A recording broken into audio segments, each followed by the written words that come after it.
panic. Hello there, everyone. My name is Waba, and what you're about to watch is Mental Health Monday. It's a podcast that I do every single week live on Twitch. Link in the description below. We talk with 1 to 2 guests, sometimes 3, on a topic of the month, and purely I'm just asking them about their experience with this topic. Either they have personally gone through this or they have dealt with it in some manner in a personal way. The purpose of these talks is to bring education to others and to bring awareness to these issues, and that mental health is real, mental health matters, it's okay to not be okay, and more to the point, it's okay to talk about it, and it's okay to reach out for help. There's a lot that goes into Mental Health Monday. It's very intentional, and we have a bit of a check-in usually before the talks. In addition, I myself am trained as a mental health counselor. I have a master's in mental health counseling. Now, I never, ever, ever will claim that I am anyone's therapist online. I'm a mental health advocate, and I will share resources to the day I die. But as far as help goes, I highly encourage anyone out there to seek your own help. I have resources both on my Twitch page, but also in my Discord under resources, and highly encourage anyone to seek professional help if you are struggling with something that the people on my podcast are talking about with their experiences. In addition, they're raw, uncut, and unscripted. I usually have a few questions to kind of structure it a little bit, but we might go off the rails sometimes, have some casual conversations. Other questions might be asked, delving into details. All things considered, I put a content warning out there at the beginning of my talks usually, right before we jump into them. And it's just to say, hey, show some respect, towards the guests and their stories, first of all, obviously. But more importantly, if a topic comes up that might be potentially triggering, feel free to click off the video, feel free, to click off the stream, during the stream, or mute the tab, whatever, come back when you feel comfortable. I don't wish to trigger anyone, but I want these talks to be as unrestricted as possible so that folks can tell their story in their best words. Your discretion is advised depending on the nature of the subject. So with that out of the way, I just want to welcome you into this video. Feel free to skip ahead as well. I'll put a timestamp in the description. And with that, enjoy Mental Health Monday and welcome into the Waba fam, your mental health talk place and queer safe space. Take care. Hello. I will not type a lovely timestamp because I forget to do that every single time. All right, I'll undeafen. Hello. Also, I have the Kirby. Kirby got a little 5 o'clock shadow. Don't ask me how.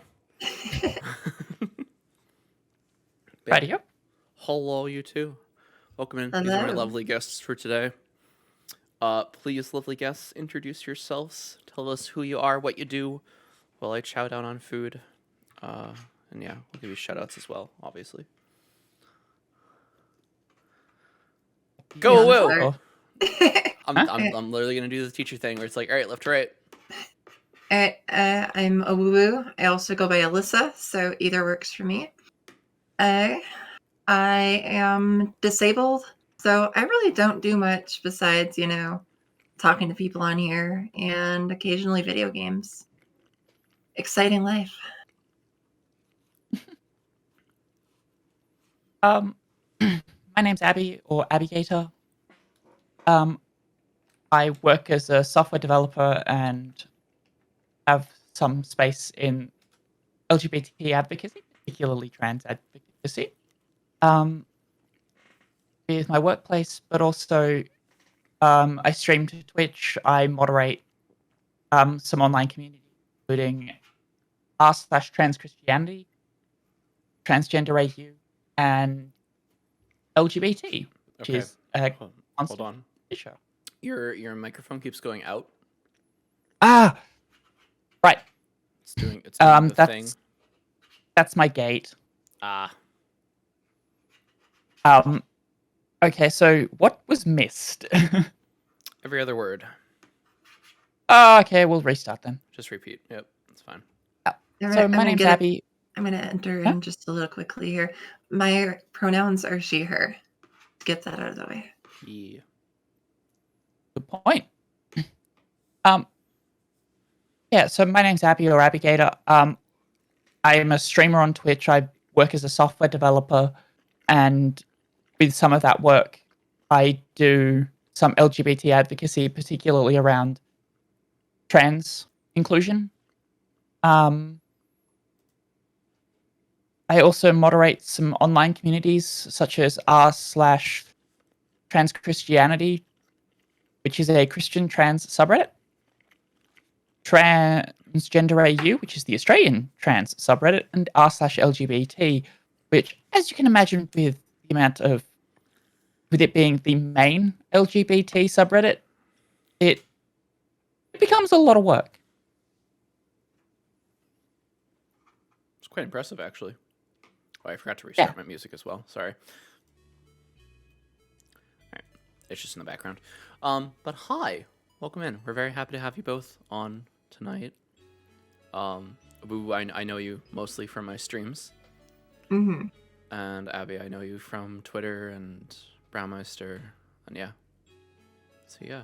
Also, I never knew you did software development. Oh my god. It's wild. Yeah. So working in IT has always been a passion of mine.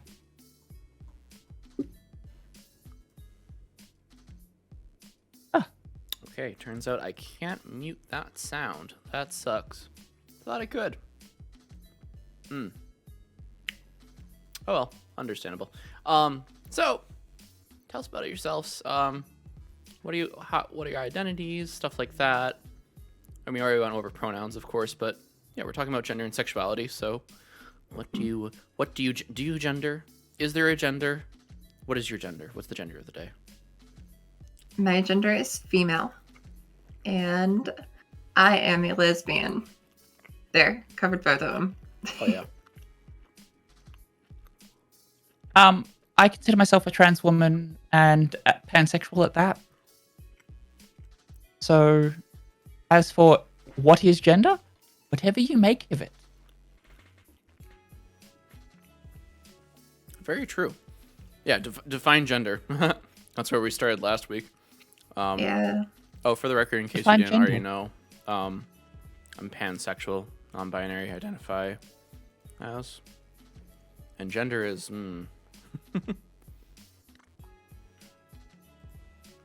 Yeah, gender. It's always a bit like that. Like, gender is always in flux, and it may or may not be the same day to day. Exactly.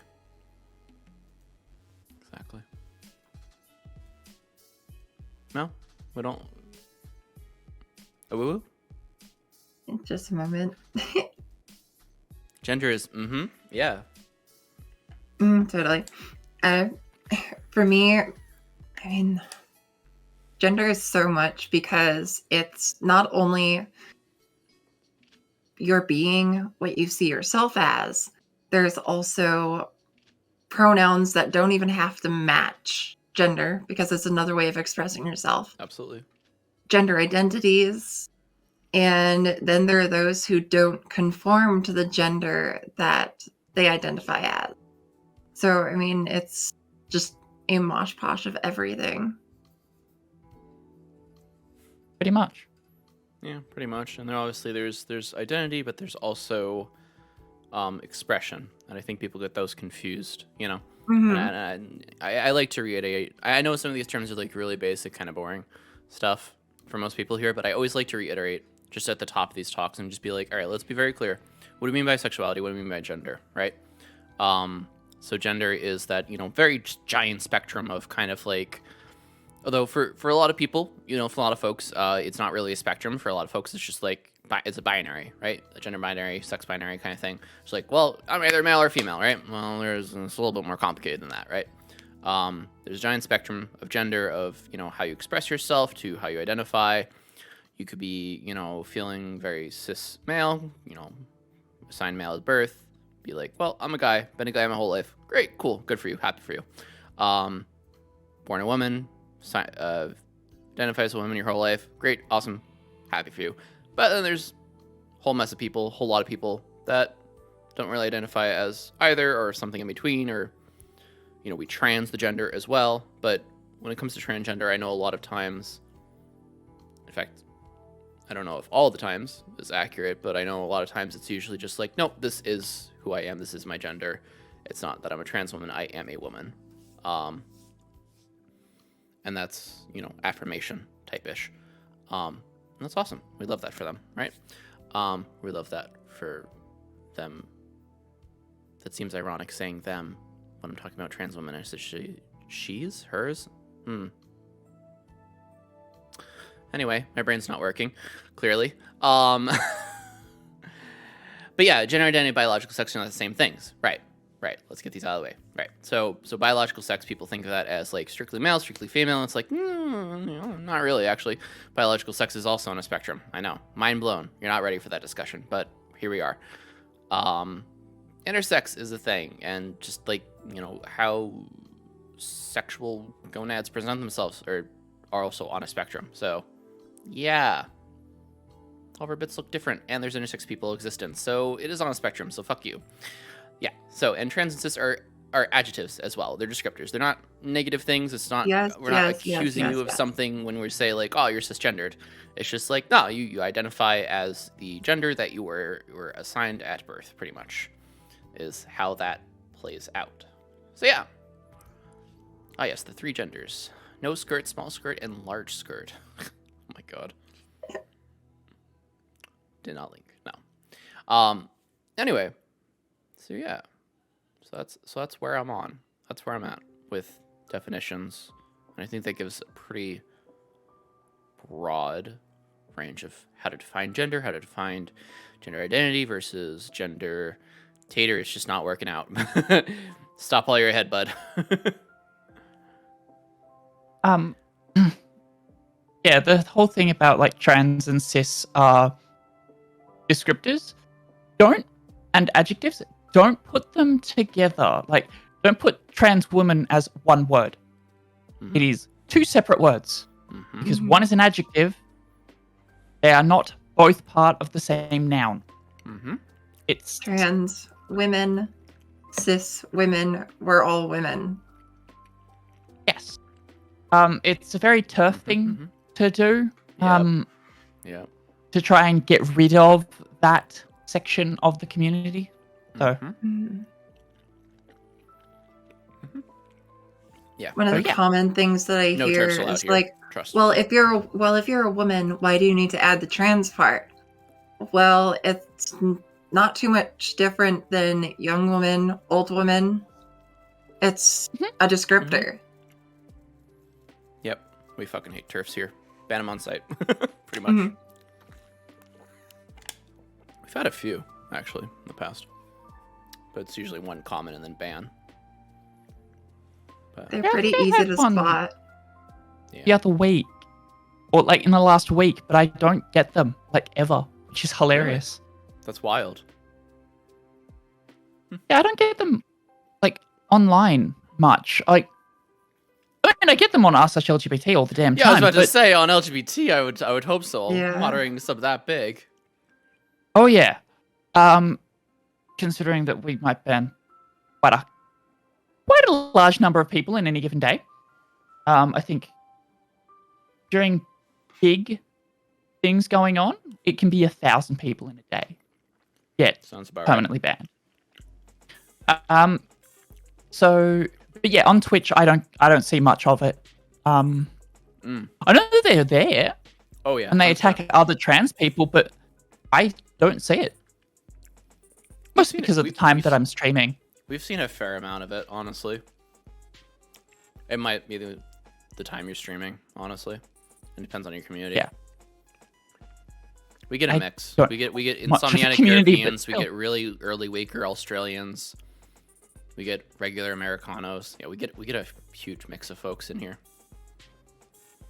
Yeah, Twitter, you get all the TERFs, of course. Yeah, I see most of that stuff like during the day when most people are at work, just because people think they can get away with it because the vast majority of people aren't there to see. Right.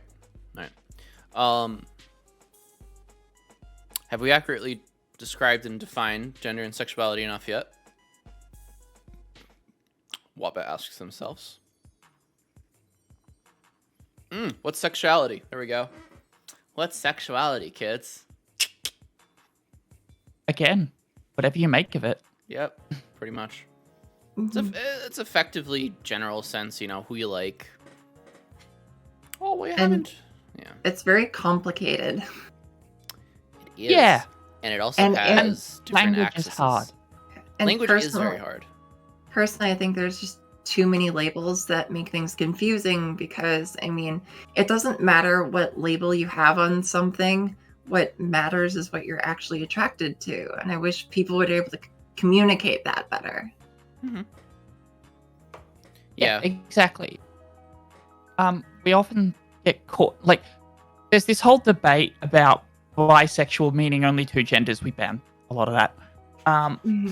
But because that's not accurate. But the difference between bisexual and pansexual, Right. they're largely the same. Mm-hmm. But too many people get caught up on a definition. Like lesbians and non-binary lesbians. Again, we get caught up on the definition. And language hasn't really caught up with society at this point. And we are trying to catch it up. But, like, I'm going to make this an interesting point about my transgender coming out. Because I came out at 26, but I didn't know what transgender was at 25. Once I figured out the language, I went, oh, that's me. But I had to have the language first, because otherwise I couldn't figure out what was possible. Mm-hmm. And yeah, it's the same with sexuality. You're trying to figure out a label that best fits you. And in many cases, good luck. You may not be able to. You can be like bisexual, but have a preference. That's still a thing. Right. And too often we just don't see people allowed to claim that for themselves. Too many gatekeepers. Absolutely. Hi, Polly. Hi, Kat, by the way. Everyone welcome in them. Thank you. Yeah, no, I agree. There's a lot of gatekeepers out there. I think yeah, honestly there is definitely, because this is a debate that I've heard a lot about, like there's too many identities out there, and it gets increasingly harder the more identities that we make to kind of like, in a way I feel like the argument is kind of made in like well, we have to sell this to the cisgendered folks, to the general population, and we have to sell this to be valid, and I personally, I understand that, and definitely there's a point where that is useful, but I also kind of just say fuck it, let people identify how they want to. Like, I know there's like entirely way too many labels to keep track of, and that's fair. It's a learning process for us all. But I know especially with neopronouns, it can get out of hand, but like at the same time, if you're not hurting anyone and you're not going to get offended that not everyone like knows about it right away, then like we're cool, like absolutely identify what you want to, but be realistic as well, unfortunately. Be a bit realistic. Like, not everyone knows about neopronouns, and it sucks. But, I don't think people are trying to be transphobic if they don't recognize them. And I know that's a hard sell as well. Yeah. To trans folks in general. But, yeah. Using neopronouns and some of those very, like, not very well known sexualities and stuff, those labels, it requires a little bit of,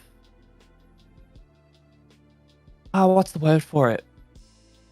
It requires a little bit of maturity to go with it, because you're going to come across people that don't understand that. It's not widely spread. We do need to continue with that education to the wider public. Absolutely. And I think that's probably, why we might have an opinion that on the surface sounds a bit more conservative in a way, of just to say, well, let's agree on, at the very least, non-binary, fair as well, let's agree to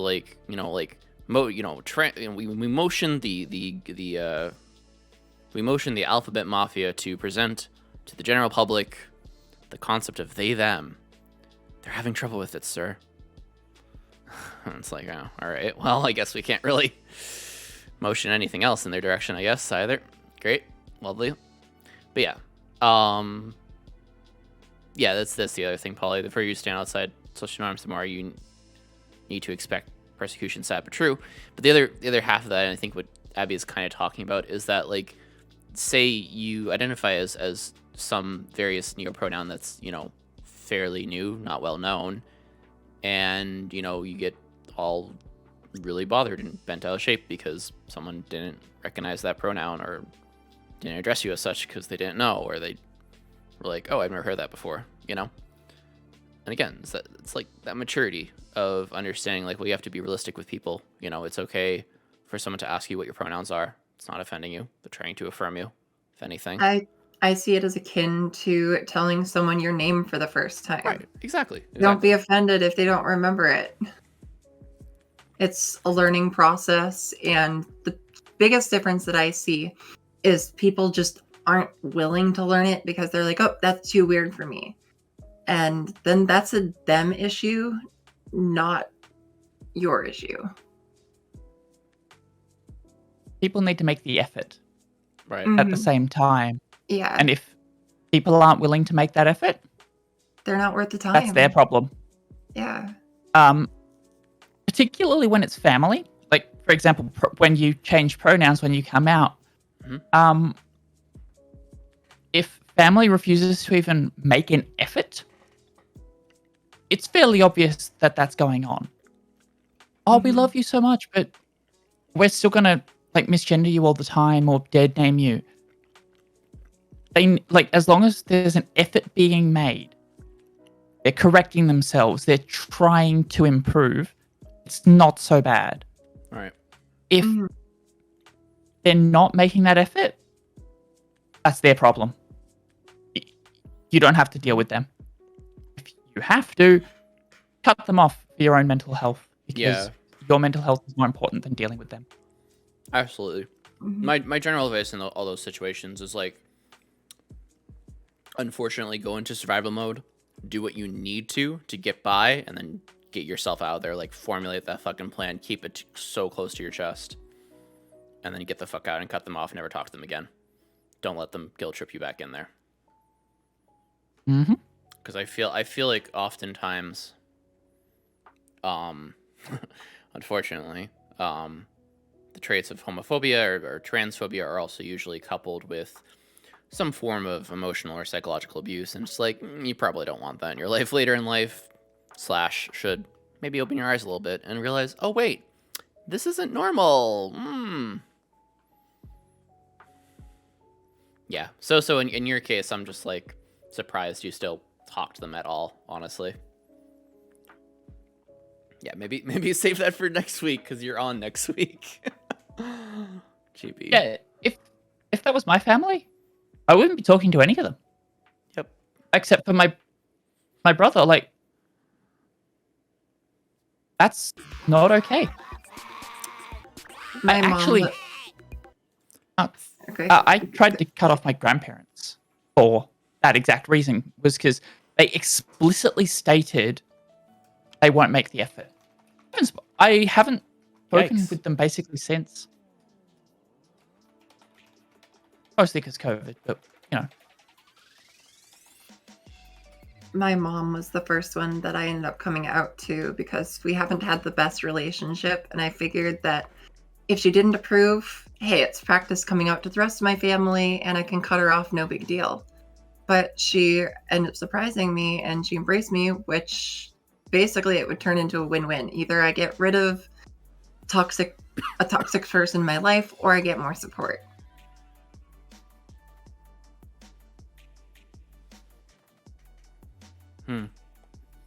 I just realized this started off as a let's define sexuality, and we've transitioned back to gender again. Yeah. Something I do want to talk about is the bisexual versus pansexual, because, and also for that matter, biphobia is ultimately what this discussion is going to lead to. Because I personally identify as pansexual. And here's the problem again, like it's a matter of like, you know, what is the universally accepted definition of these terms. And universally pansexual and bisexual are basically interchangeable. I personally believe that this is my personal like working definition of bisexual is attracted to two or more genders, and pansexual is attracted to someone irregardless of gender. So gender is not a determining factor. That's how I see it. That formatted poorly. But That's the r/LGBT definition for it as well. yeah, Is bisexual, you might have a preference. right. Like you're attracted to both men and women and/or people regardless of gender. Yeah, omnisexual is the other term. Yep.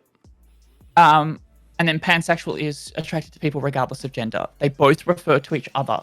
Absolutely. In terms of their definition. Yeah, omnisexual is referenced in pansexual along with polysexual. So, yeah. See, I'm not sure if I like. I don't like this actually. Attracted to both men and women. I think bisexual is just attracted to two or more genders. You know, I that's how I like my definition because it's a little bit more inclusive that way.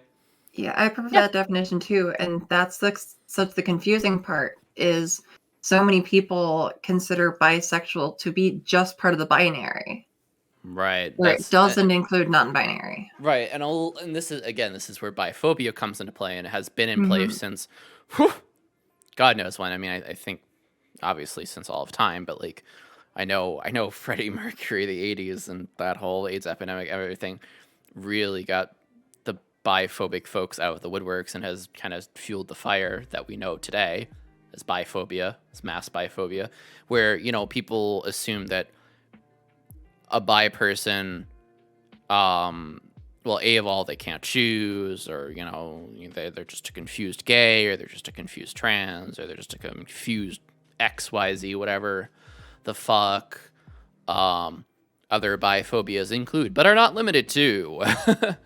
Biphobic things that are just like saying like, well, I'm pansexual, so that means I actually date trans people and like bisexuals, you know, just the kind of like weird, really weird, icky gatekeeping, infighting bullshit. Like, why do that? Like, why the fuck we do that? Like, we're listen, fam, Alphabet Mafia fam, we're already like, we're already discriminated against enough. Could we not, with the infighting, could we not fucking, oh my god, I don't get it.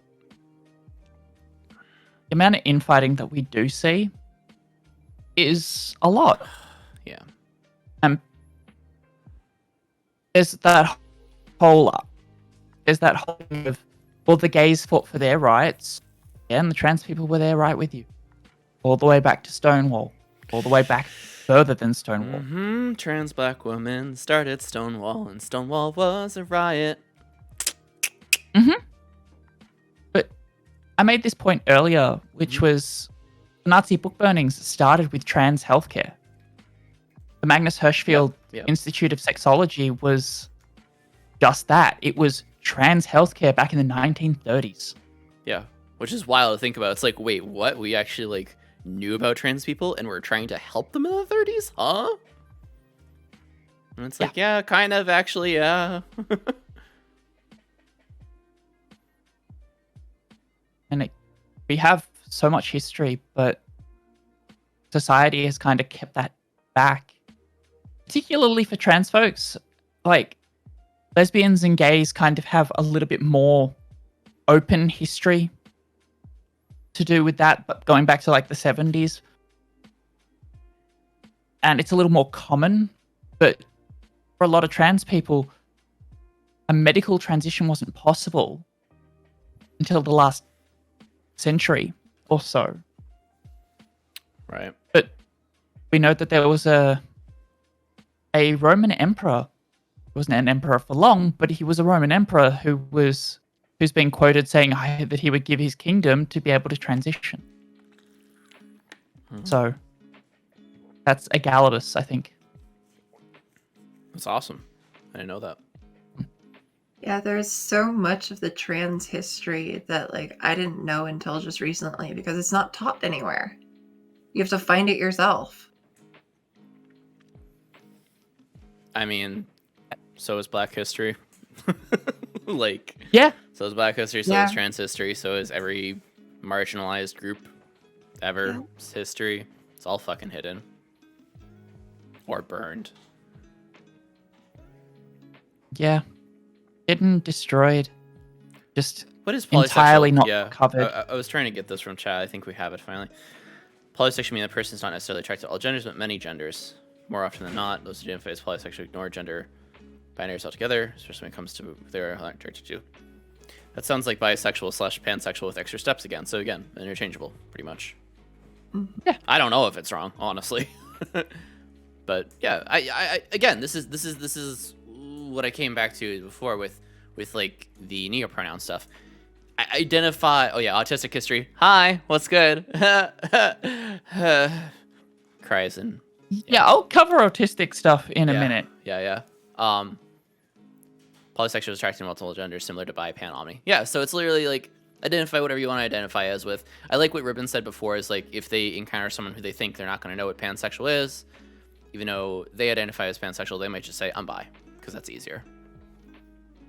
So yeah, there you go. There you fucking go. But our history of representation sucks. Yep, pretty much. Autism is interesting in and of itself because, again, yes, some of that history goes back to fucking Nazi Germany. Yeah. It's why we no longer call it Asperger syndrome.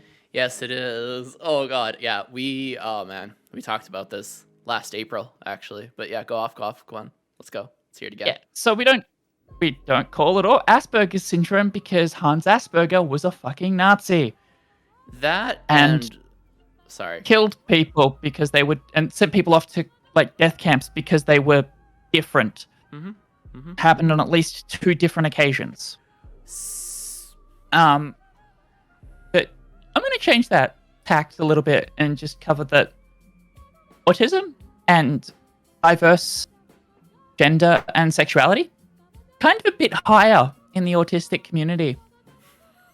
Just because, like, so the basic statistics that we have, which are very likely to be wrong, right? Is that... Can I add something on Asperger's, actually? Sure. So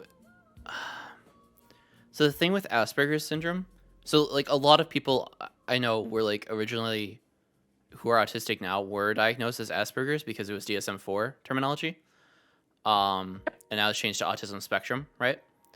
In DSM-5. And apparently... Oh, by the way, psychology news. DSM-5 is getting an update to DSM-5 TR.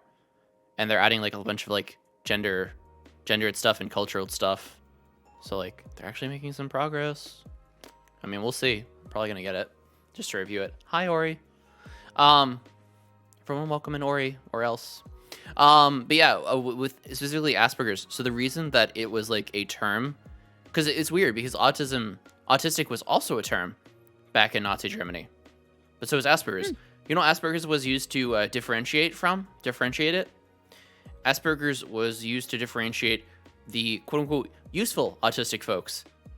Or, you know, and I hate this term, but high-functioning or, like, the savant types. Which is entirely different, but, you know.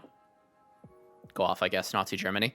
So yeah, they're like, the ones with Asperger's, they are useful to us. They will serve our cause. And the ones who are, useless, flapping around, sensory overload, kill them. Yep. So that's why we have Asperger's as a term. Yep. Polly had me. Right. Would board a truck to get help and never return. Yep, pretty much. They got trucked off. David diagnosed with Asperger's and knew the term was bad. Didn't have the info around it. When he learned the history, it was like, oh, fuck that, yeah. Our lungs hurt. I'm sorry to hear that. I'm sorry to hear that, Ori. The DSM-5 also doesn't have the female diagnosis criteria for autism either. It's different depending on whether you're male or female. And even the latest, like, I don't know about the DSM-5 TR, but... Well, it hasn't come out yet. Oh, okay. I was seeing Amazon links for it. Oh, really? Shit. Yeah, so we know for a fact that men and women present with autism differently, and it's generally considered that women have... It's harder to detect it in women because, and yeah, I'm using binary gender language. Please forgive me. That's the language that's used in this, is that they're more likely to mask their symptoms pretty well. Mm-hmm. Yep. So we see them underrepresented. Yep. And it's like, it's overdiagnosed. There's no other... Much like ADHD as well. Yeah. Overdiagnosed in boys, those go hand in underdiagnosed hand. in female. Yeah. Okay. So finally, something I'm quite familiar with just as of recently. With the ADHD, I'm pretty sure that I am. But when I was looking into it, how these things present themselves and how it's gauged, I've always been more on the feminine side. And I match up with the quote-unquote women's side of everything. So it was never really caught because I didn't have this stereotypical male ADHD. Yeah. It's very common for that to be the case, particularly amongst trans folks, where you present with the wrong definition.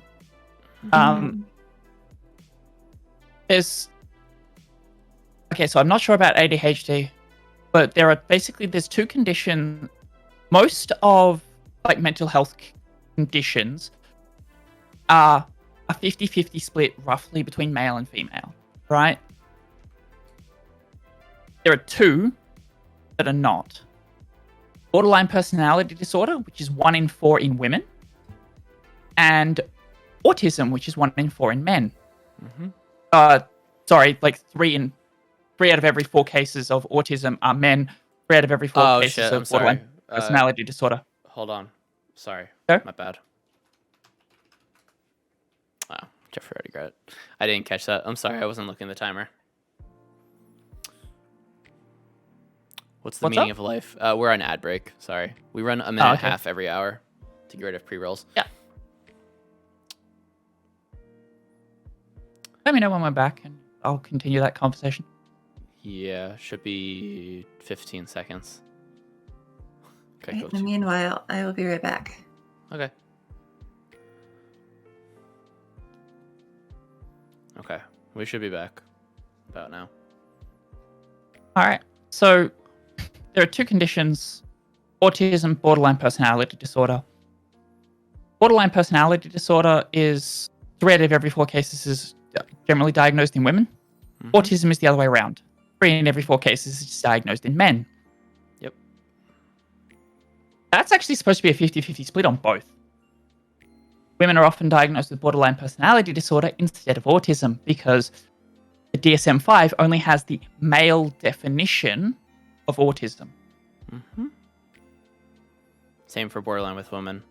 And the other thing with borderline is that borderline almost mirror matches CPTSD as well. So wild, is this a trauma response or is it my whole personality? Or is it kind of both? And wow, Autism did you know doesn't that create growing up someone without as trauma. yeah, I'm like, did you know growing up autistic is also a traumatic experience? Yeah, so all of Yeah. it just like is just yeah, it's just yep. So here's the other thing that chat had me ahead of before as well, because you already mentioned it, but I was just thinking when you were like, it's being autistic and having like a non-binary gender is so high, and I'm like, I feel like it's nigh 100% of us. It's probably not, but like it seems really, really high up there. I got an autistic diagnosis at 16. I'm the oldest of four, and my younger brother was stereotypical autism. So he got diagnosed much younger, and the pediatrician asked to see all of us. That's how I got my diagnosis. It's quite interesting because I don't think I would have gotten that diagnosis normally. Right. I think I'm presented with the female trait of it. Definitely. But at the same time, like, yeah, you're saying that there's that crossover between autism and diverse sexuality and gender. So going back to that point, because I didn't make it properly, the current statistics are 1% of the general population is transgender. We know that to be probably wrong. Yes. See the left-handed chart over history, which drops and then rises and then plateaus. When it started to become acceptable, we haven't reached that plateau yet. And but we also know that it's about 4 times higher within the autistic community that you are likely to have a diverse gender. Don't know about sexuality on that one, but I know for gender, it's 4 times higher than the general population for an autistic person to have a diverse gender.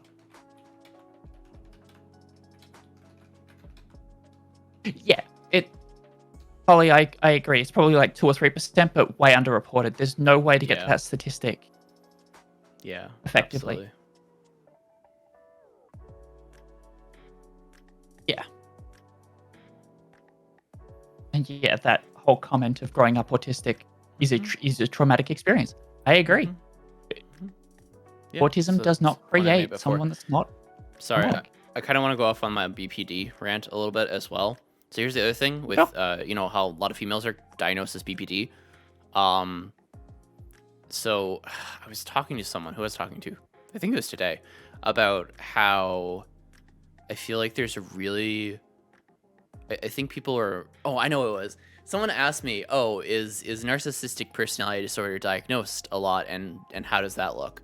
And I'm like, it's probably not diagnosed clinically, because it has to, again, for every single thing in the DSM, one of the major criteria is causes a problem in your life. And if you don't see being a narcissist as a problem in your life, because they were saying in relationship to like abusive people, we're gonna talk on abuse stuff in May, by the way. No, March. Sorry, in March. But yeah, if you don't see it as a problem, then you're not going to probably get diagnosed as narcissistic. And, that also transition into like, what about BPD people, and why does that get diagnosed? And I think it's because there's a big community of people online, particularly women, who are very supportive and like understand like BPD is a thing, and like, oh my God, this explains everything. This is why I am the way I am with the splitting and everything else, right? So there's kind of like very nice and also very good treatment for BPD with what is it called? Brain work, please. What's the treatment for BPD? Please, chat. Which one is it? It's obviously not CBT, but it's the other one. It's like acceptance commitment therapy. Thank you, brain. But here's the other thing, this is why women are diagnosed with BPD. Well, not only because the diagnostic criteria is literally just like histrionic woman, right? Because that was like the old fucking term. All personality disorders are just histrionia, right? But the other thing is hysteria. Yeah. Sorry, yeah, I was mispronouncing it. But yeah, males aren't diagnosed by borderline because borderline males go to jail and then get diagnosed as Antisocial personality disorder. Yay! Because it's like, well, you broke rules, so obviously you don't give a fuck about society, so you have sociopath disorder. You're welcome. And it's like, that's not how that works. Sexism.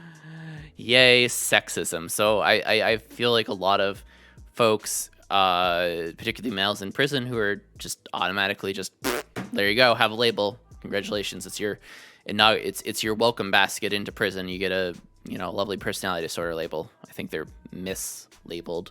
It might actually have borderline. So, rant over.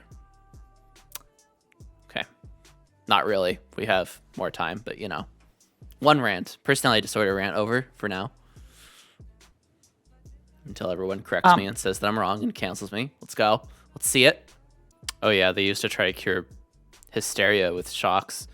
And then Freud was like, how about a vibrator for your vagina? Yeah. I forgot that that's why vibrators were invented. Well, you learned something new. I mean, really though. Fucking sex machine. Oh.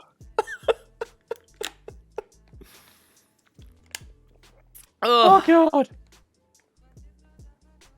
It's just so funny that it was invented by a guy to cure his hysteria, because any woman that was different was labeled as hysteric. Well, if you disagreed with your man, you're a fucking maniac. You're mad. You're insane. You're a psycho. Sexism. I mean, literally, it's like akin to witch hunt stuff. I mean, that's just the 1600s version of the Victorian shit. It's all the same shit throughout history. Just another fucking term for the same shit of be like, we should be against women for making decisions about anything. Pretty much. Oh yeah, blood plugs and enemas cured everything. I mean, cures a few things. Leeches, yeah. We still use leeches, actually. The bubonic plague. You know what's funny? We still use leeches in modern medicine for some actually useful things. Yeah, but it's really dependent on what. Bob. Good old Bob. Mm.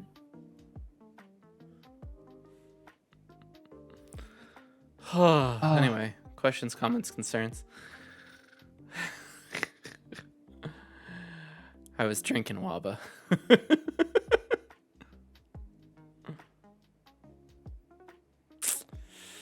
Drink. Yeah. I mean, we're talking about sexuality. You can't not get sexual. Come on. Let's get sensual. For every sub, I'll unzip my hoodie a little bit more. Oh my. Omayawa Shinderu. You know, when he said Omayawa Shinderu, I really felt that in my nani. Sherlock was likely autistic. Who is? So it's not Sherlock Holmes. Yeah. There's quite a lot of people in history who are likely autistic but just never got diagnosed because the criteria wasn't there. It's the same with sexuality. It's the same with trans folks. We've existed throughout history. Non-binary folks, trans folks, gay folks. Universal public friend, I think, is a very good example of a non-binary person going back a couple of hundred years. The whole lesbians in art being, they're friends. They were sleeping together. And they were roommates. Naked. Best friends. And now we call them gal pals. Friends, best friends. Yeah. But it's just like, we have all of that in history, but the language didn't exist when that Autism as history well. was written. Did we already mention autism as well? Yeah. Autism was fairy children of the fae, which honestly is so powerful, and I want to reclaim that term as someone who's autistic. I want to be a child of the fae. Take me, fairies. Like, if we look at history and look at people that were likely to have autism, it's people like Albert Einstein. When, I mean, the stories that go with Albert Einstein are very broken and very wrong. Right. But, like, US presidents, everything like that, politicians, they just don't have they were just never diagnosed. Great example. Our current Prime Minister. One of the things that generally goes with autism is either a lack of empathy or too much empathy. Oh my god, you just remind me of a conversation I was having with Frankie today. Or yesterday. Do empaths actually exist, or are people just trying to manipulate others to believe that they're empaths so that they trust them more? Was the conversation. Right. Like, I consider myself to have too much empathy. I just don't know what to do with it. Yeah, same here. And then our Prime Minister is just like, they actually has exist. no empathy Absolutely. whatsoever. It's the same as, like, Trump, realistically. Like, empathy? What's empathy? Pretty sure it's a flavor of cereal.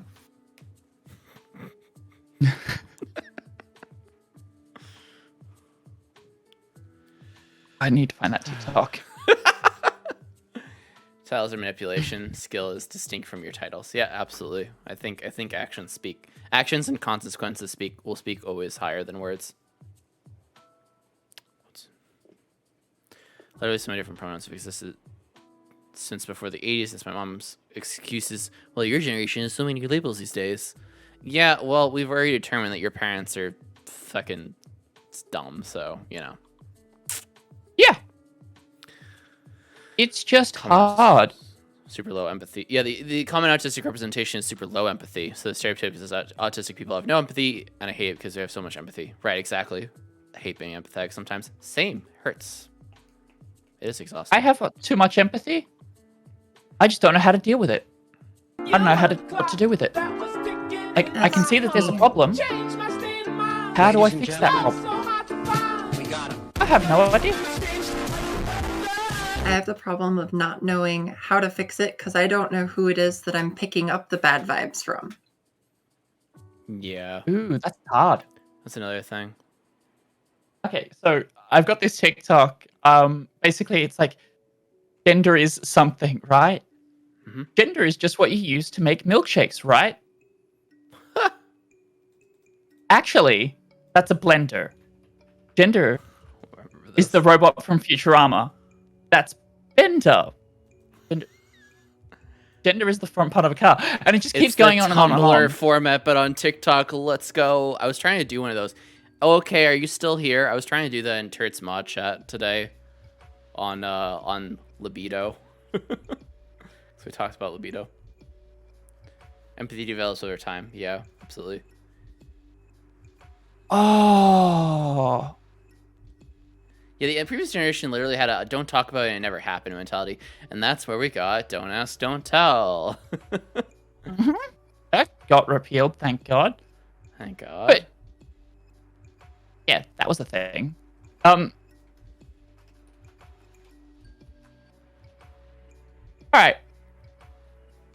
I have a sexual topic. Yeah, hit me with it. Trans folks, after they come out and like after some time with transition, like of course there are asexual people, don't get me wrong, but for quite a lot of them tend to get quite sexual after the fact that they've transitioned. Why? They're more comfortable with themselves. You have to be comfortable in yourself to kind of be sexual with anybody else. Wild that. And it's quite an interesting topic. It's like hits different. if you look at stuff like trans Twitter, Mhm. how many of them basically come off as horny teenagers? They're in their 20s, Yes. but they never had It's because they never had that time to express how they they never fucking had that time felt to express. They never had that time to truly. explore. Yep, pretty much. So it's like So dating they're in is a their whole new 20s, their experience, being 30s, horny is a whole new experience. Yeah. Okay, oh, so shit. 2 days ago, I was actually just having a conversation in a trans group that I'm in, and I'm at that awkward stage where I'm basically a teenager again, but in the adult of a body, so I don't have the parent to tell me no. So now just all the raging hormones, I get to deal with them myself, and there isn't that parental guidance that are like, oh, you shouldn't be doing that. So kind of all over the place now. So everything's legal now. Yeah. Legality And was no a big more issue. shame about it. Mm. The confident boost of just being able to be who I am. And for me, I have always been into women, but at the same time, I also now consider myself biromantic, because once you realize that you're trans, sexuality kind of blurs anyway, because then what's the point anyway? All that really matters is who you care about.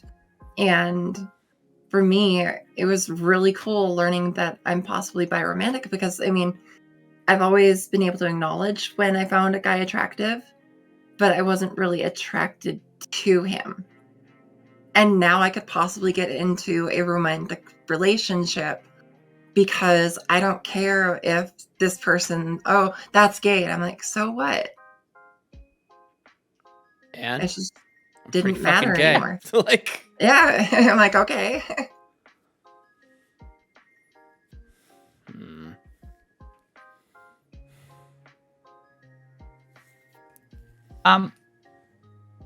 Mhm. Yeah, it's like there was also so much homophobia back in his, like, if we go back even 10 years, right? Right. Right. Yeah, so if we go back 10 years, homophobia. You've now transitioned. Dick's now an option. Like, for example, I'm a trans woman. Dick's now an option, and that's straight. Oh. Well, that explains a lot. Mhm. And yeah, there's a lot of that kind of thing. It's just frustrating to deal with, where we didn't have an like, yeah. Awoowoo said something a second ago, which was when you transition, sexuality becomes another thing that you've got to question, right? Mhm. Because your understanding of your gender redefines your understanding of your sexuality. Yep. You can Kind of be. wild to think about. There's that great example that was on Tumblr. Hmm. It's the D&D example of the guy that just wants to be. It's a straight white guy Mhm. every day, and just wants to be a lesbian one day a week. And then there's an update a couple of months later going, well, she figured out that she is a lesbian Mhm. all the time. She just needed to transition.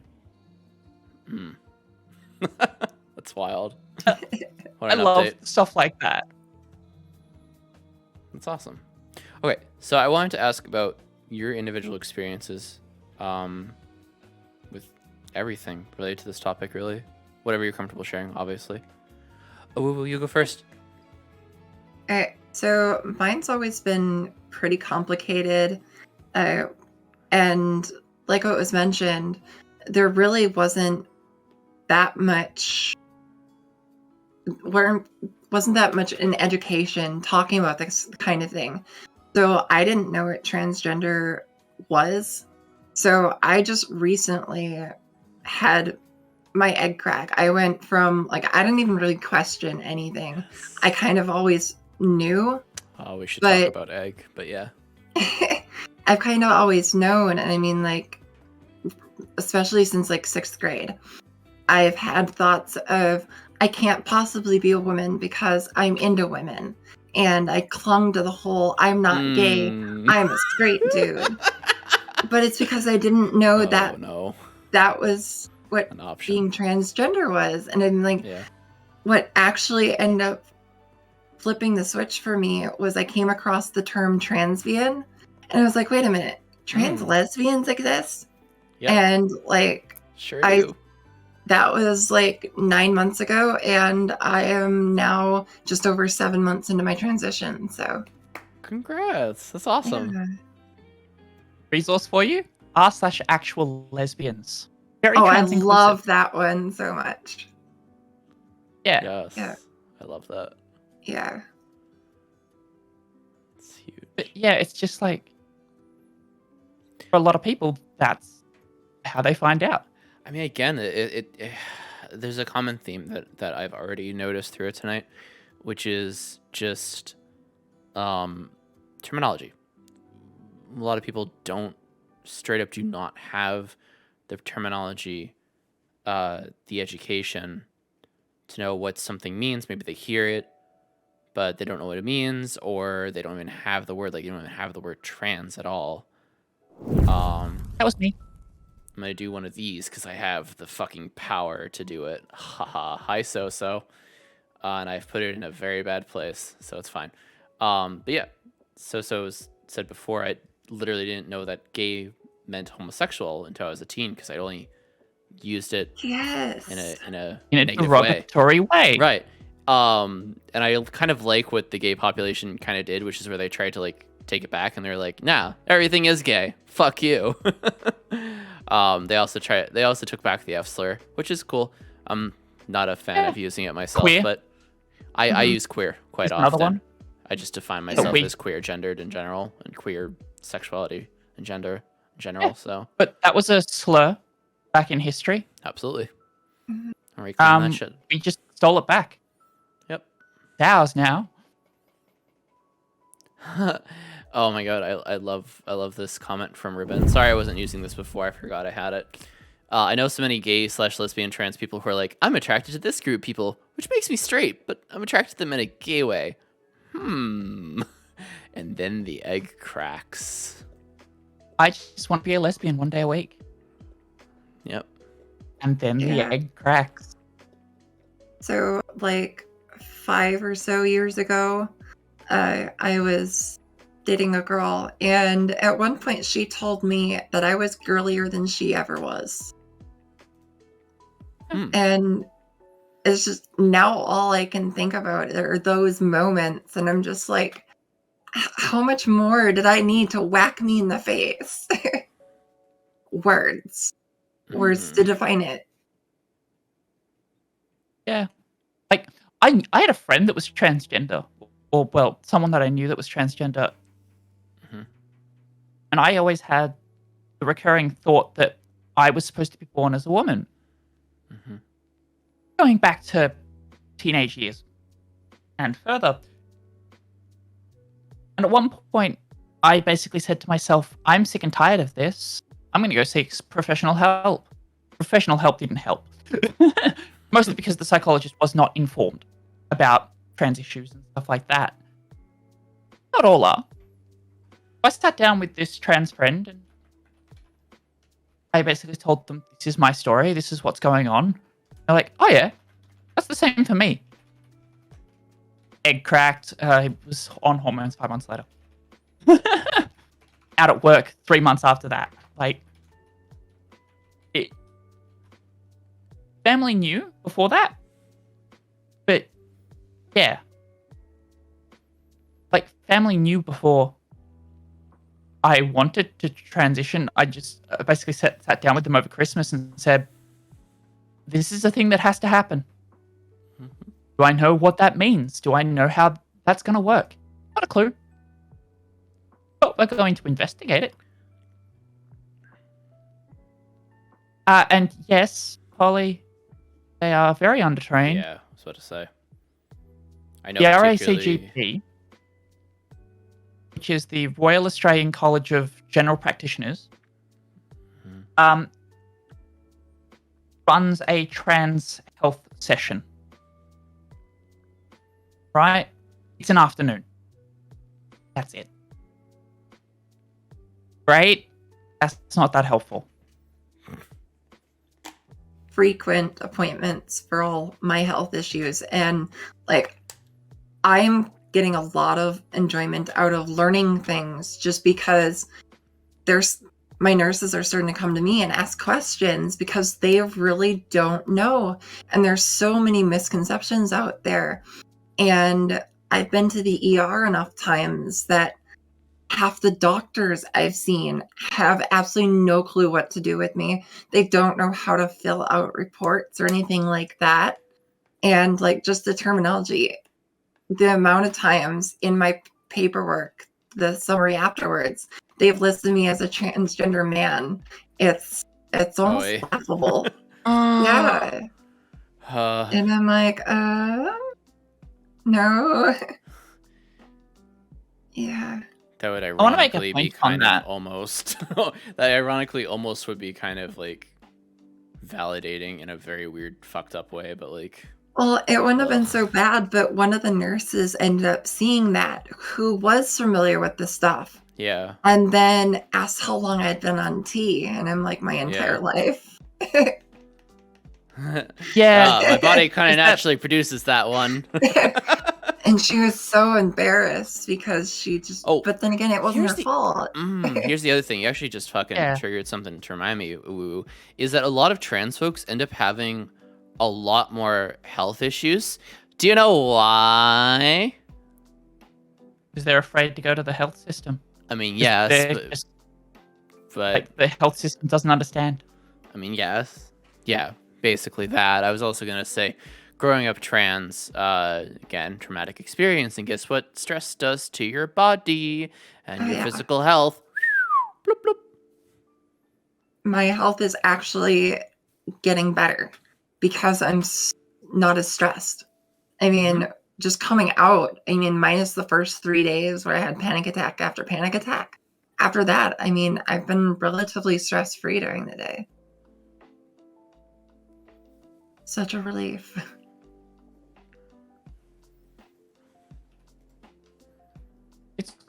It's such an interesting topic, but when we're talking about trans healthcare too, how many trans people that are on hormones in chat or whatever have become their own endocrinologist?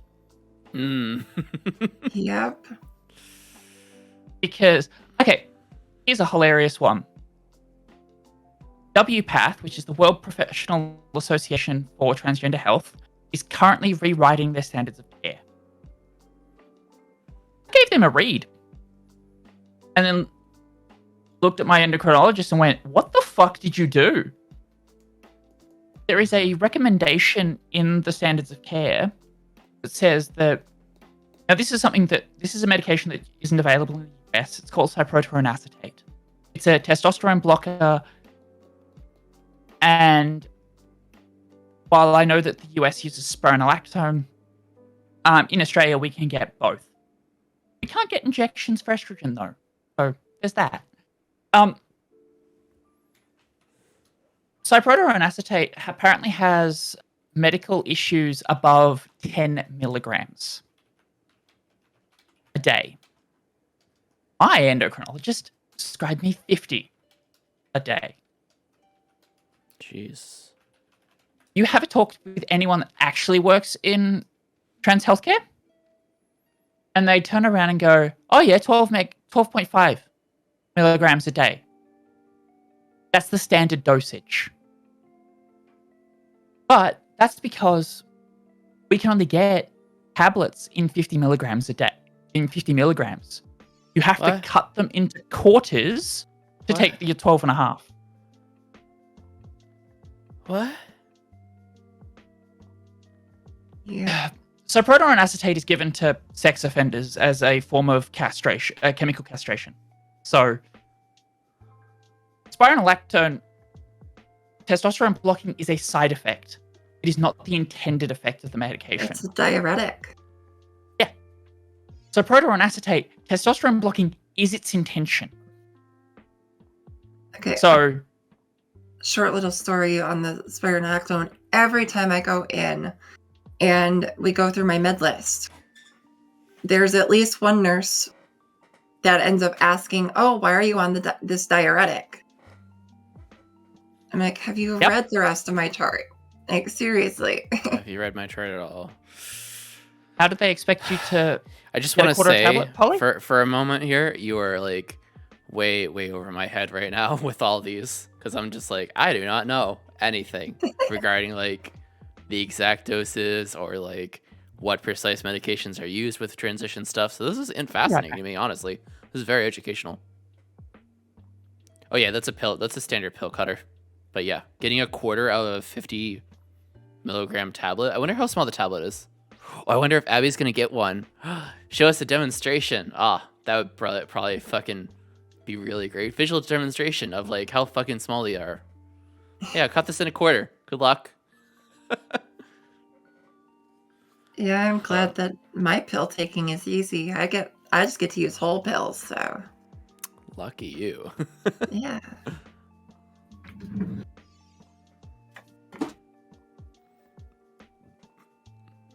CN, by the way, are you also a system? Also, all movies, including DID, are like super fucking inaccurate. But I'm sure you know that. I'm also like, I'm like half responding to like some of the chats from before as well right now. So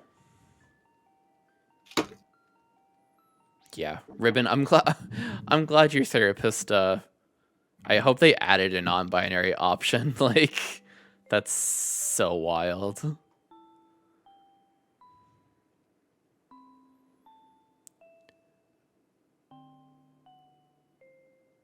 Oh my god. Tater, we've been through this before with you, Tater, but we're 100% sure that your period stopped due to stress. Okay, so I want to cover something that Polly brought up. How do you cut a tablet into quarters? Yeah, We have this thing in Australia. Did you grab a called the tablet? pill cutter. Yes, we have pill cutters here as well. So the way that it works is tablet goes in the blue section where the white little powder is, and then you shut it.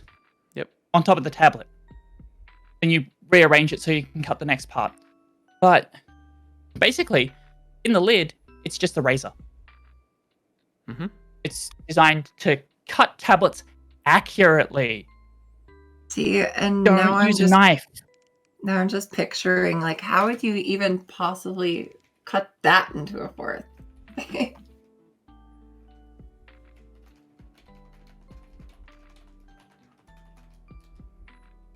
That's my Cypro. Oh my god, you have to cut that into a quarter? Yeah. There's a divot that goes down the center. But makes it easier to cut it into half. Cut it into quarters, yeah, a bit hard. It makes a very tiny tablet. But yeah, like the amount of people in the trans community that ended up becoming their own endocrinologists is not surprising. Like we have to advocate for our own healthcare and our own doses. Okay. Because otherwise we're gonna end up in trouble. Yeah, and I'm very fortunate that I actually have a doctor that knows what he's doing. And every 2 months, I go in for tests and we adjust dosages based on where I'm at.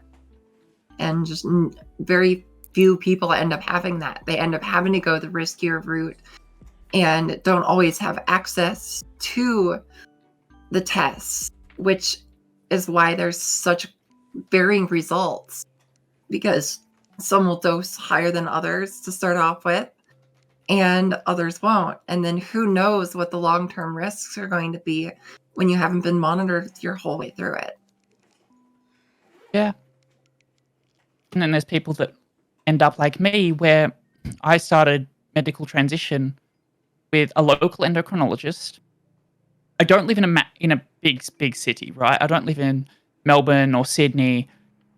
I live somewhere else. And my endocrinologist is not trans focused. He has a lot of trans patients, but he doesn't understand. And yeah, like everyone takes their hormones differently and they work differently, right? For example, endo means endocrinologist. So a doctor that will help prescribe hormones. They're supposed to know roughly about the endocrine system. But they're not necessarily the most accurate about it.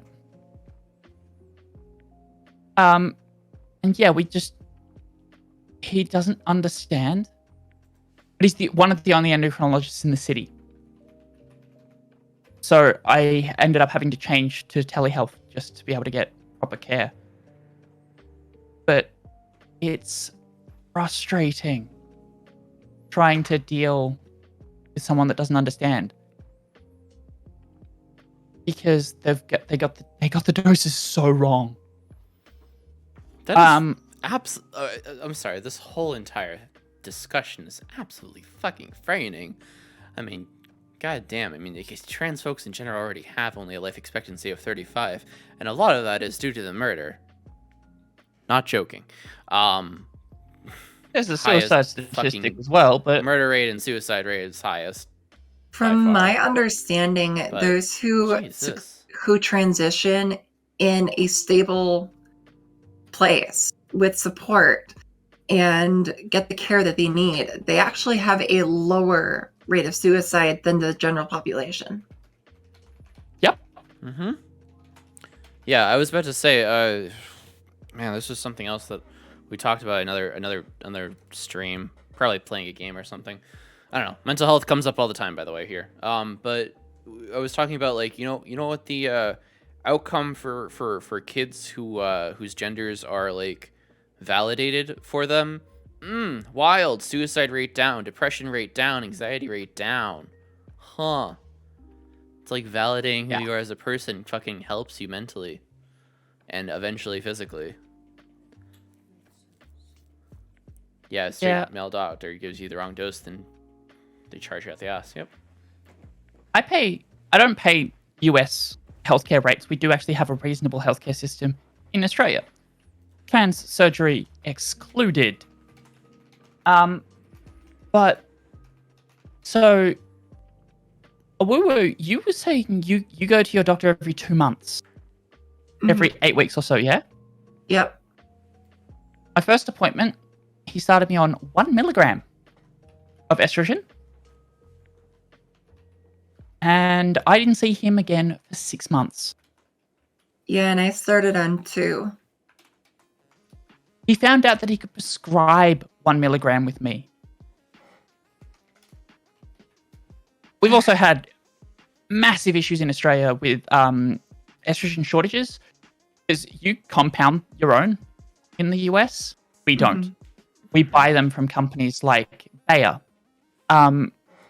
who makes Proganova, which used to be a little blue tablet, is now a little white tablet. We've also got another one called Zoominon, which brings back the Matrix memories. A little red tablet. Yep. Oh yeah, I mean, if you don't already know, me and I know the Matrix as a whole. I mean, they don't know. Maybe the Matrix as a whole allegory for just being trans. That's it. Done. Considering both of the directors are trans. Mm-hmm. I never knew that until like literally 3 weeks ago. Mm-hmm. It was so cool. Now it actually makes me want to watch The Matrix. People were also mad at the creators for being trans when the movies first originally came out as well. Yeah. Also, interestingly, Matrix is one of those things where it's like it started as a movie and then became books, and they were mad at them for being trans and how dare you write a book about this beautiful movie. And it's like, we're the ones who made the fucking movie / the whole idea. It's like, well, the name's not the same. Well, yeah, the credits are transphobic. I don't know what to tell you. Yeah, there's a lot of that. Which is why I'm really happy with what Netflix did with Elliot Page's transition. They retconned the credits Awesome. and changed them all for that series. At least I'm pretty sure they did. At least moving forward, they're all Elliot Page. There's no longer their dead name. And also, if you've seen photos of Elliot Page recently, so much happiness. Yeah. It's so You can see encouraging. it. It's great. I think that's my favorite thing. I'm gonna go back to a topic. This one kind of hurts for me a little bit at the moment, and I'll explain why. But trans surgery. Yeah. In case you don't know. Waba knows what the fuck's up with that. Yeah. In Australia, so Australia. in the US, you can get trans surgery and stuff. Some of it can be covered under your private health insurance if you find the right insurance company. In Australia, if you're through a state, you get pretty much everything covered. Doesn't that depend on the state? No offense. Yeah, it depends on the state. I know I said that before previously in the cast, but like last time on Mental Health Monday, depends on what state you're in the US. You gotta fucking win the lottery. You have to fucking roll the slot machine. Get lucky. Anyway. You can move. You can theoretically move and get it covered, yeah? It also depends. Well, There's a lot no. that also has to do with where you were born that you'll never be able to get changed. Because your residency needs to be in that new state to get that new state's health insurance, and residency is dependent on many factors, and then there's some states who will straight up just be like, well, actually, you can actually never truly become a resident of our state, which is just like, why the fuck are there even states? Like, just be separate fucking countries, or like, God's sakes, like, it might as well be separate countries at this point. Countries. Yeah. Well, yeah. Things like Considering that. how your state laws work, Yep, and you're the not local laws states, are you're even more countries. fucked. The southern states, like even if they allow transgender surgeries and stuff like that, there are a lot of southern states that will never let you legally change your gender on your birth certificate, because even if you move to a new state, you need to get the original birth certificate. And if it's a state that won't release it, you cannot get it changed no matter where you go. So you're screwed over by where you're born. yeah, we kind of have a little bit of that in Australia, but it's getting better.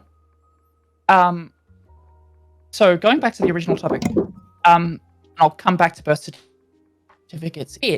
But so the situation with trans surgery in Australia is that we have Medicare. Medicare doesn't cover us because it's cosmetic, and I'm talking like male to female bottom surgery. Yeah, it's cosmetic. Private health insurance, we have to have it at top level, which costs us about $200 a month, or in my case, $200 a month. If you're older, so when I got private health insurance, I basically got a locked-in price. If you're older, you using that as a percentage due to some loading thing. Basically, it's bullshit because in Australia, we can't get rich with our private health insurance either. What it happens with, and I'm talking male to female bottom surgery just because that's the one I know, and those are the numbers that I have. But, so we're talking private health insurance at the top level coverage for at least a year, $200, lower level coverage for at least a year, plus gold level coverage for 2 months. So there's $200 for at least 2 months and $150 or so for the other 10. The surgeon's fees were $16,000, and the anaesthetist is $2,700. So $18,700 was my quote for bottom surgery. How much am I expecting back from my insurance and Medicare combined $3,000. That's it. Because it's not covered. It's cosmetic. Polly, correct me. I'm fairly certain in New York Medicaid for trans surgery, I'm probably wrong about this, but I remember reading something about this, that it's literally just like they bill it as like prescriptive of like, this is the treatment for disorder of having being a trans, basically. You are a trans, this is your disorder, this is the recommended treatment, which is just, gender reassignment surgery. So it's not cosmetic, it's literally like, this is the prescription. Yeah, New York, from what I've heard, is you can get like everything done. Mm-hmm. Everything's covered. And like for me, FFS? like I have FFS. I actually have FFS. I'm not sure about FFS. Partially, part of Where are it you in New scheduled York? in June. I'm in Minnesota. Okay. And mine is only being covered by my insurance because there's all this documentation saying that it's medically necessary. Yep. Medical necessary issues with the term. Female FFS. Facial FFS. feminization surgery. Thank you. Yes. I was going to say that real quick, just to for people who don't know that term. But yeah, that's the thing. Also, Nero's on my desk now, so I can't see my lovely guests anymore. This is fine. So, FFS in Australia is considered entirely cosmetic. So, the way that stuff gets broken down here is if something's entirely cosmetic, there is no Medicare item number, there is no rebate. If something has Medicare rebates, then basically Medicare has said, this is what we're willing to pay for this surgery. Now, the problem that we've got is that what they're willing to pay for that surgery is not the true cost of that surgery. So there's a copay. And that copay is quite a lot more than they think it is. Because I think you can get an Orchie covered, and that's about it. But A what covered? Sorry. Orchiectomy, which is the removal of testicles. Okay. But yeah, basically everything is like in the case of facial feminization surgery, it's entirely cosmetic. It can be run a fee of $50,000. Jesus. It has no rebate. It's far more expensive than bottom surgery, which is just crazy. $20,000 for bottom. Facial surgery is $50,000, or up to $50,000-ish. Jesus. Female to male bottom surgery can run you $100,000. And these surgeons can charge what they want because they're all private surgeons. None of them are public. Yeah. They don't operate in the public sector. Yeah, and even with my broad coverage with insurance, it's been a nightmare to find those that actually are covered. Because, there's in-network surgeons that will do it, but who knows whether they actually specialize in it or not. So even with insurance coverage, if you don't have any kind of money saved up, oh well, you're out of luck. Pretty much. I had to save for mine. If I didn't save, I wasn't getting it. Yeah, I'm personally in a position where I've been disabled nearly my whole life. I haven't had a chance to work. I rely on my insurance being able to cover everything, which really sucks when they're like, oh, this you get, but this you don't. I'm sorry. In Australia, it's Quit calling my face cosmetic. People see that more than what's down there. Flip them. In Australia, it's quite an interesting subject because with the case of surgeons, nothing's in network because it's all private. But we also know what surgeons are good because there's 4 of them in the entire country. And that's for male to female bottom surgery, there's 4. For female to male top surgery, anyone that'll do a mastectomy will do it, right? You don't need a trans-specific surgeon. Although trans-specific surgeons do help because stuff like moving the nipple is a thing that some trans surgeons will do. They don't cover hair removal. I'm still paying for that. Yeah, the only hair removal that I have covered is the pre-hair removal before bottom surgery. Everything else I have to pay out of pocket. I can't get anything covered because I need electrolysis. I have red hair. And it's entirely, again, cosmetic. Yep. Shit. Dude. Medically necessary. But it's kind of wild to me because, like, oh man. I mean, this is the thing. This is the thing with, like, education. This is the thing with these talks. Like, half the stuff that you're talking about, I wasn't fucking aware of, like, all this shit.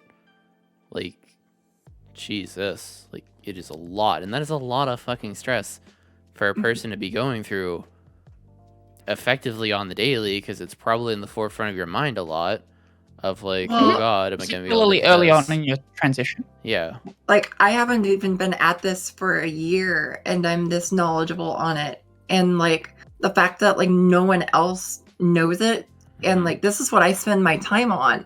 So, I mean, it's crazy how much there is that needs to be taught that just isn't, where everyone is just kind of, it's so much to take in, you can't really expect everyone to pick it up like that.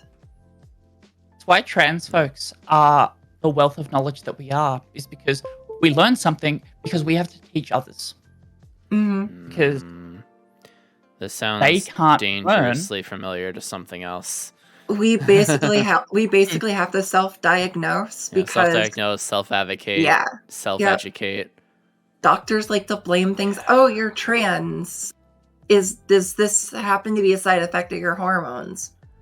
My broken when foot. Everything's a side effect of your hormones. It's just like weight, right? Everything is because you're fat. Lose some weight, fatty, you know? Oh, yeah. Yeah, and it's pretty much anything that is marginalized. It's like, oh, blame it on that. Easy peasy, done. Yep. All right. And yes, Polly? Yes, autism. Yep, that too. But yeah, like I have to pay through the nose for my surgery. It was booked for next fucking week. Cancelled last week. Thanks, COVID. Thanks, COVID. COVID in Australia means that if the healthcare system starts to collapse or starts getting a lot of cases in hospital, which we are currently getting, thanks Omicron, and the federal government basically said, let it rip, all of a sudden, we were at like 2,000 cases a day at best. Now we're at 50,000 in states. Jesus. Like, it's fucked. I can't reschedule. I'm told I'm not allowed to reschedule because they don't know when they're next going to be able to operate. But what the states did, and I'm talking, this is 3 different states in Australia, or no, 4? South Australia, Victoria, and New South Wales and Queensland. New South Wales and Victoria have 6 million and 7 million people, which is the largest portion of our population. All of them have cancelled elective surgery that's not category 1 or urgent, which means it has to be treated within 30 days. We're category 3, so it has to be treated within a year. Yeah. I'm surprised they even put that timestamp on it at all. Like, I hate to say it that way, but that seems generous. Well, let me put it this way. Category 1 is fucked. cancer. Right. It's cancer is considered elective. Wait, wait. Elected? Oh my god. Okay, hold on. Unless it's an emergency surgery like trauma, you had a road accident or whatever, Right. it's considered elective. Oh my god. But it's All right. considered category, like cancer is considered category 1. 1 second. Minute 30. It's ad break time. Go get some water. Sorry. I'll get you back on it. Don't worry. I'm clicking the button. But in the meantime, I get to show all the subs that I got a rainbow unicorn. Wow, you can't even see half of it. That's how gay it is. Yep. Yep, what's the cancer kill, you know. Can wait. You can't even see it. But yeah, Frankie got it for me. God, you can't see it. So, oh my god, hold on. Also, you never answered my other question between the ads, so now we gotta ask it now. What's that? What's the meaning of life? 42. Correct.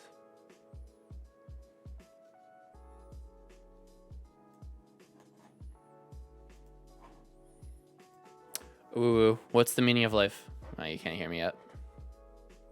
Nope. Awoo. Quick, before the break is over, what's the meaning of life? I know the answer. What's the meaning of life? I don't know. What's the answer? 42. Okay. That's exactly what I said. Yeah. Well, that and booba, but That and booba. I'll always stand by that. We do stand booba. Hmm. But some understand it more than others.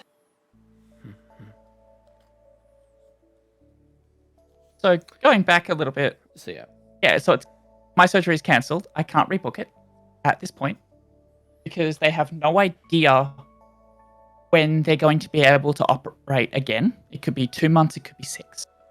The last time they cancelled it was like October, September, October, and it was cancelled for 3 months. It came back at the start of December, and they're like, your surgery is fine. It's in January. We'll be definitely operating by the new year. That was a lie, because the 5th of January rolled around and they cancelled it. Of those, so 3 out of those 4 states, by the way, hold 3 out of our 4 surgeons, which means we're fucked. We can't get surgery. Only New South Wales is only doing day surgery, and you have to go to hospital for a week with bottom surgery. So that's cancelled.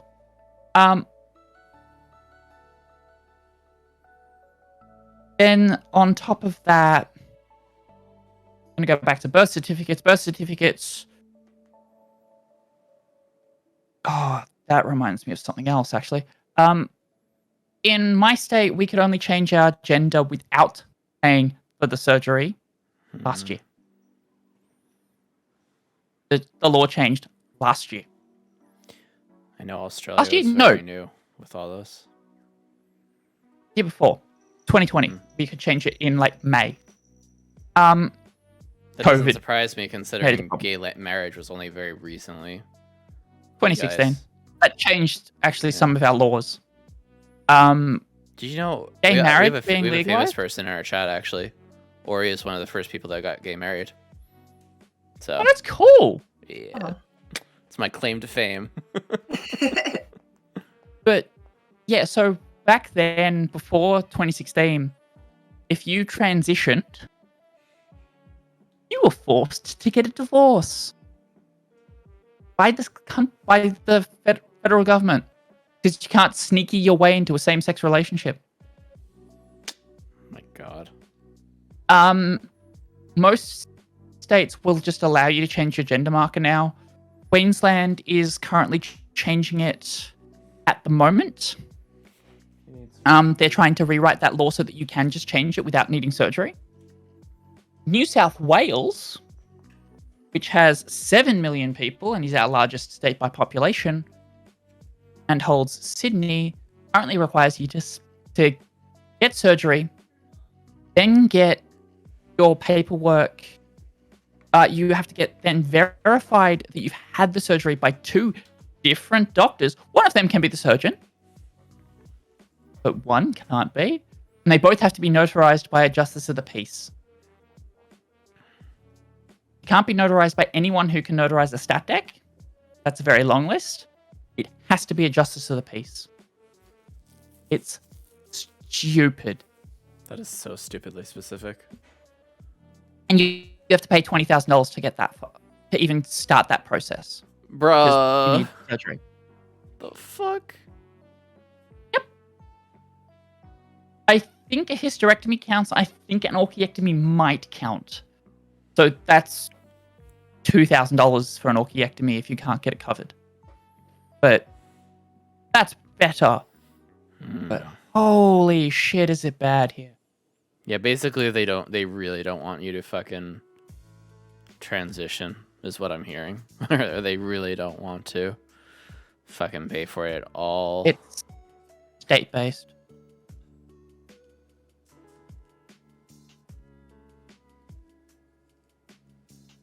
But yeah. Jesus, I didn't even know that, Polly. That's wild. Legally changing your name, that's easy enough here. You just pay them and just say, like, why do you want your name changed? Because you have to give a reason. I'm trans. That's it. It's a legit reason. You'll get your name changed. You get a new birth certificate with your new name. Yeah, I have a court date in March to get mine legally changed. So you see, Abby, the thing is, with, you have to go to court. We just getting your name changed. Yeah. We have to go to court. Sending your birth certificate. See, that is also not an easy process at all. You see, Abby, here in the States, if you don't have your original birth certificate from when you were fucking born, you got to go request that shit from the Federal Records Office. And that'll take you months and a fair bit of money as well. And then you have to pay a fee at your local government court. And then you have to face a judge. It has to be signed, stamped, approved. And yeah, it's quite the process. Yeah. The fun part about going to court is I'm also getting the gender updated on my birth certificate. So I have to state the reasons why when I go there. And who knows how many people are also going to be there for their hearings and stuff like that. So now I've got to declare in front of everyone, oh yeah, I'm trans, by the way. Congrats. you hope for the send it off in the mail. You hope for the supportive audience, but yeah. Oh yeah, you have to publish it in the newspaper as well. State dependent, I'm pretty sure. I actually don't have to post about it here. But there are a lot of states that still require a posting in the newspaper to announce it. Instead, here in Minnesota, we just go through a background check to make sure there aren't any warrants out for us and that kind of thing, or debt that we're trying to escape. Yeah. We don't have to do that, luckily. We fill in paperwork, we send it off. That's it. We can change our gender marker on our IDs though, but our name has to stay the legal name. We don't have gender marker on IDs. It doesn't exist. My ID has my name, my license type, address. Ribbon is no personal identifying information. Ribbon is saying something that I thought I could get around as well, because I was like, if you get married, you get to change your name, but no, it's only last name. You have to go through the whole fucking process to get your first name changed, and then get married, so you can get your last name changed. which will also cost more money. At least a marriage license isn't so bad. I'm pretty sure it's like $50 in front of a justice of the peace, like just someone who's like, or a lawyer, someone who can like, stamp it or whatever. Reasonably the same in Australia. Yeah, why do we have gender IDs? Gender on IDs doesn't make any sense. Why do you have hair color on IDs, or weight, or height? Why the fuck do you have any of that? It's not relevant. Hair color changes frequently. Height and weight is generally used just because it makes it harder for you to use someone else's ID. Because you have to be able to somewhat match the ID. Frankie informs me that the reason that you have gender ID on identity is for medical reasons. If you get into a crash, and they see F on it, they have to be like, okay, this person probably has a vagina. We have to check to see if there's baby.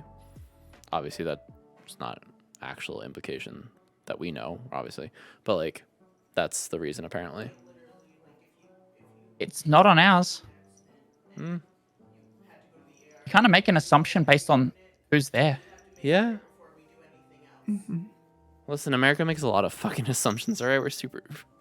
Our laws are fucking super sexist and transphobic, so. Yeah, we know. No state in Victoria, by the way, has gender or any personal identifying features on your driver's license. Yeah, if I'm pregnant and that stops you from saving my life, like, forget it.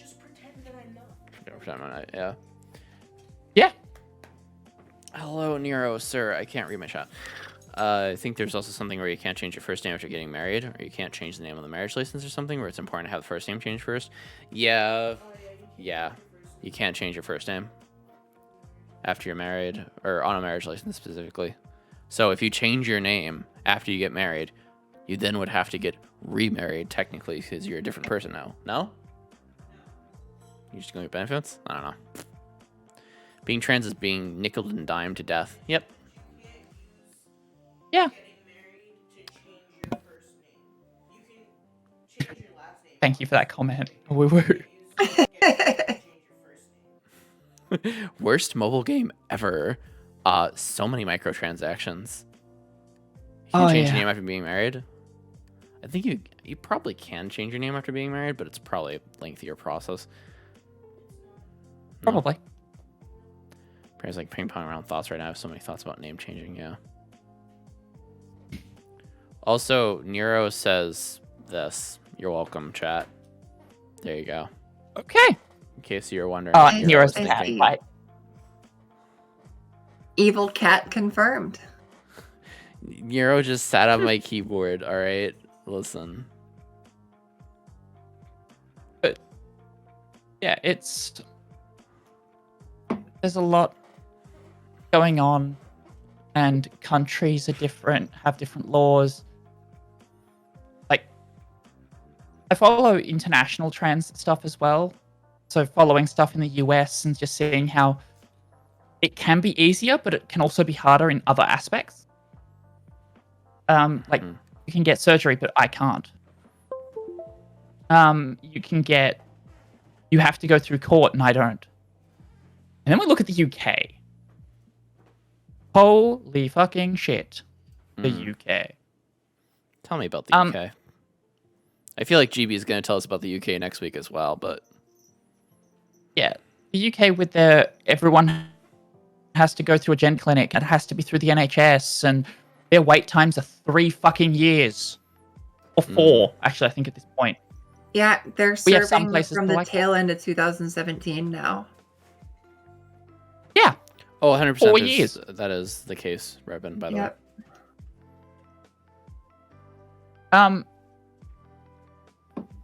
The UK also has a thing, and I didn't realize that this was a thing until recently. You have to socially transition before you can start hormones. That is also a thing in some states in the US.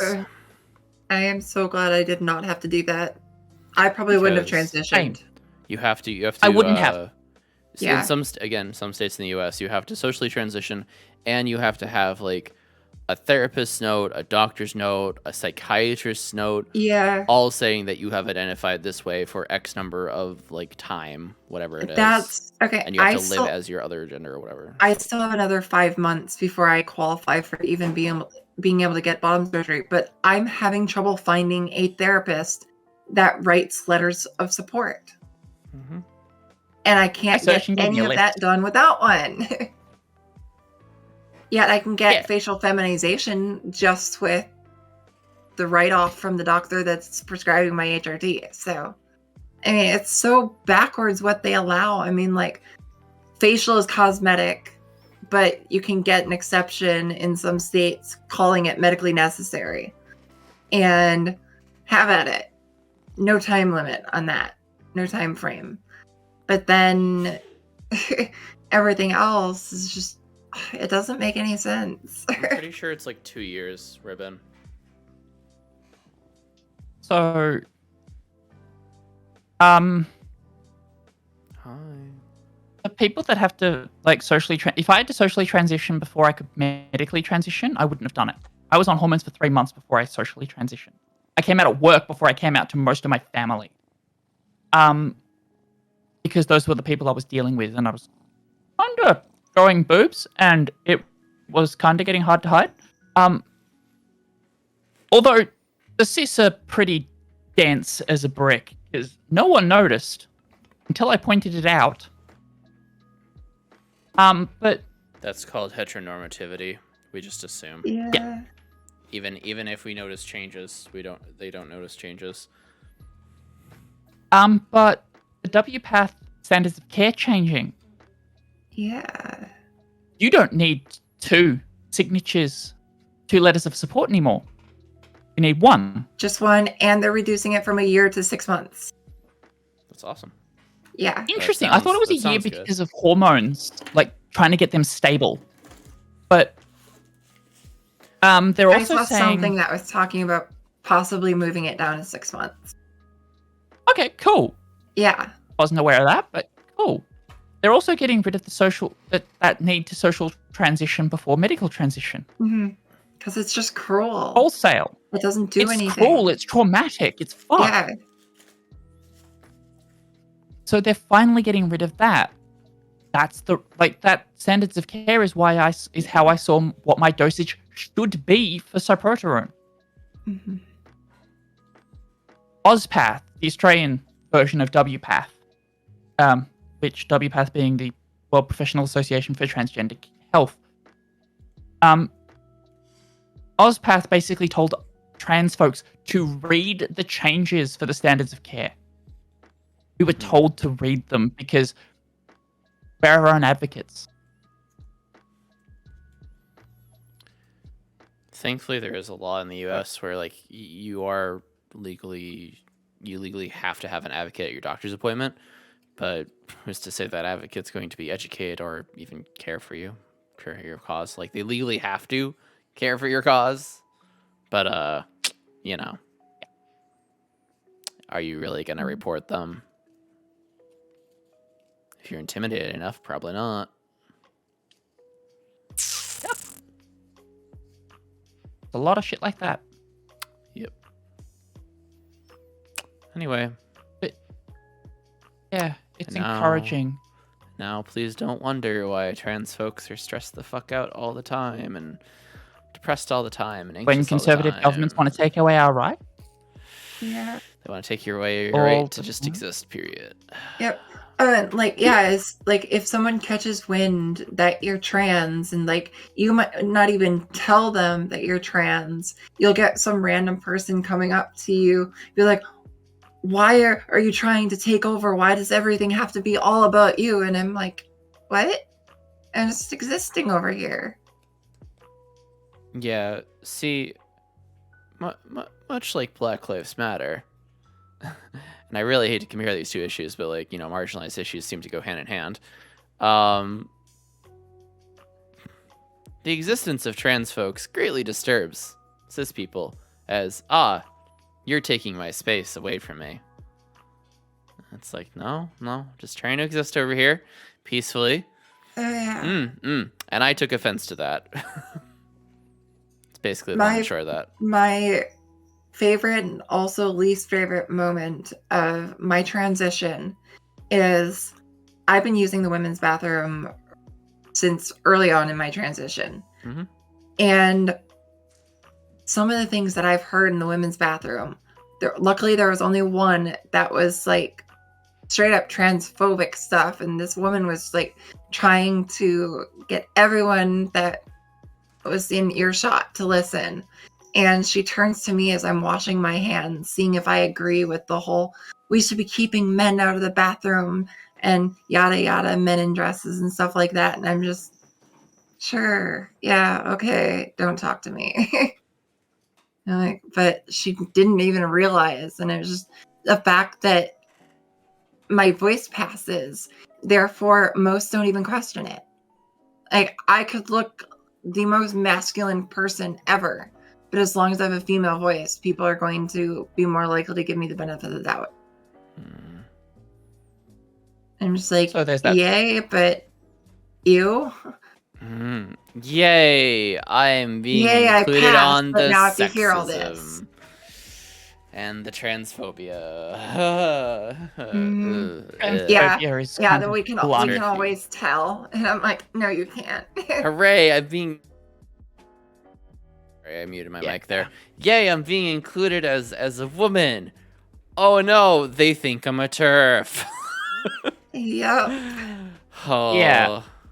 I have a great example of when TERFs fuck up. There's actually two. One's recent, which is a swimmer, I think, in the US, where it's a trans guy that's not on testosterone, so therefore has to swim with the women. That's a fucking shit show because they're calling her. They think that she was assigned male at birth.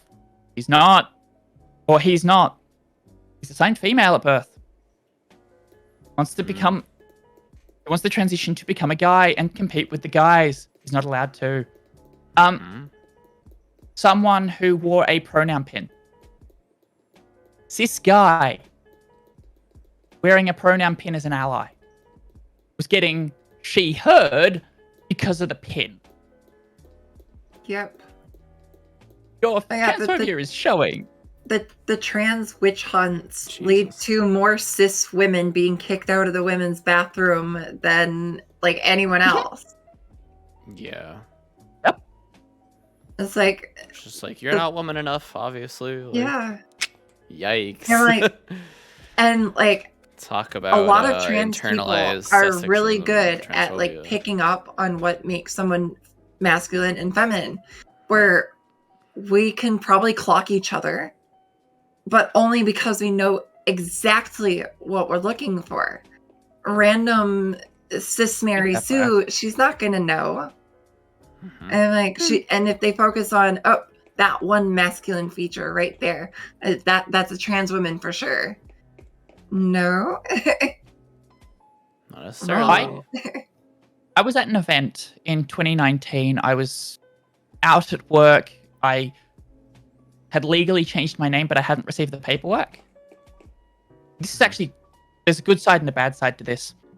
And I'm preparing for this event, and a person who's helping us prepare stands next to me and is working on this production line with us. And her voice was particularly deep. So I asked. I did the dumb thing. I asked, right? Most people don't want to be clocked. Right. And at this point, while I have come out and changed my late name legally, I'm still reasonably male passing. I was lucky enough that I had a transgender sticker on the back of my phone under my case. I just popped the case off and slid over the back of my phone. And it's just like, oh, you understand. And I got some support with that. But after the event, one of the organizers came up to me and I'm just like, yeah, I want to change my name on the forms. Okay. It has to be a legal name? It is my legal name. Since when? And it got here the day that I left for the show. It's at the post office waiting for me to pick it up, being my birth certificate with my new name. I got a hug for that one. The organizer was really, really supportive and is really supportive. For reference, that event was PAX. PAX East? Penny Arcade Expo. Oh no, PAX super Australia. inclusive. Yeah, I was about to say PAX East. No, PAX. I've been there first. PAX Australia. Yeah, I and figured. PAX as a show is super inclusive. Yes, it is. So, yeah. Gonna go back to the trans attack story that I've got. So the bad side. I've been on hormones at this point 8 months. I had just left a trans support group and had walked to the nearby McDonald's, or as we shall call it, Macca's. Macca's. And yes, that's actually on their signs. It's great. While I'm in there, I order my food and I go and sit down and eat my food. And I'm about to leave, but I need to order food for my brother because I'm about to go home and I have to feed him somehow, right? I don't really want to cook. I'm going to get him food and then go catch the bus. And while I was eating, I can hear shouting. I went down and ordered my food again for my brother, and I'm now waiting for my food. And this particular woman was being an absolute dick to staff. And she's shouting at staff going, "Oh, you're not respecting me, rah, rah, rah, rah, rah." And she's just being an absolute pain. And you can see that the other customers are becoming unreasonable. Like, they're becoming agitated at this woman. And I turned around and I used to work at a McDonald's, right? I understand how much flack that the staff get, and I don't work there anymore. I'm now able to stand up for them. So I turned her around and she made a comment going, "They're being so disrespectful." I reply, "The only one being disrespectful here is you." She turned and started attacking me. And I'm wearing a one-touch clip or whatever in my hair. And she used that as I'm trans. It's still reasonably male passing, but at the same time not. And she went to town. She was verbally abusive about being trans. And then as she tried to leave, she tried to swing a shot. As in, she tried to punch me in the groin. Which, Oh, hell no. funny story, that's sexual assault. I tripped her and we got into a fight, and other staff, other customers are getting involved in trying to split this up. I ended up being dragged behind the counter to deal to get me away from her because she became very violent. After that, the police arrived because the manager had called the police. Once we got into the fight, she kept coming back and forth, and that lasted for 2 minutes. Police were there pretty quickly. That still hasn't gone to court. 2 years ago. The heck? It was Valentine's Day 2020. It will go to court again after next month after Valentine's Day. 2 years. But I still have to deal with that. I look very different than what I did back then. There's a photo of me on my Reddit from the day after Valentine's Day of 2020, and it shows exactly what I was wearing and what I looked like at the time, and how she attacked me. But ultimately, the police have been great for me. I've had nothing but them being helpful about the entire process. Courts take a long time. COVID delayed it too because Right. like the police officer had to deal with COVID related duties. And that's why it took him Sure. a year to charge. But yeah. Well, they had to find the person first. See, and somewhat on that topic, that is the biggest push for me to get my name change and gender change legally done as quickly as possible. Because there's so many transphobes out there that will do everything they can to press charges on me as if I was a guy. Yeah, this is the only... Yeah, it's amazing Yeah. how much things would change just with that little letter change. Yeah. This is the only time I've ever had any negative impact, and it was quite severe. But yeah, like it's the only time I've ever had a negative interaction with being trans. I don't get attacked in public. I don't get attacked on Twitch. I do get attacked on Reddit and Twitter, but that's whatever. To be expected, right? Yeah. And Facebook if I Yeah. post on public posts. But that's to be expected. I've grown a thick skin with regards to online stuff. I've been doing moderation since I was 15. I'm 28. 29 next week. Happy birthday. And Better set Yeah. up for birthday. my birthday plans were getting sucked to a toilet doing surgery prep. Not anymore. I don't have plans. Not allowed to make plans either. Thanks, COVID. Yep. So, yeah, everything just got cancelled. So, yeah. Well, we'll wish you a happy birthday in a week. And technically a day, Thank you. because unless you set your time zone correct, good luck. It's a week from today. Birthday bot is very my time. specific. You have to set your time zone, or else it's going to like give a 12 EST notification for us, which will be an hour and a half Yeah. from you. So we'll give you your happy birthday a day late. So, Princess Spades, thank you so much for the raid, by the way. Before I go, I want to remind chat and other people in stream that you are also valid and loved and appreciated. Yes. Love you, Prince. We love you, Mike. Have a good night, mate. I'll see you Friday. But, yeah. Just... It's been an interesting couple of months. Couple of years. I wanted to ask Awoowoo a similar question in the vein. What is your experience with being, like, what is other people's reactions to you being trans, Awoowoo? Have you had support? Have you been attacked yourself? I have not been attacked. I've been really lucky with support.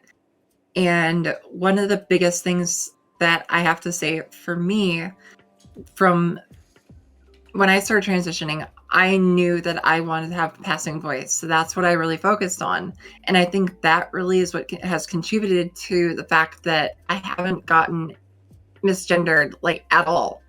My family was actually the worst of it. But they've really been supportive since. So I've really lucked out.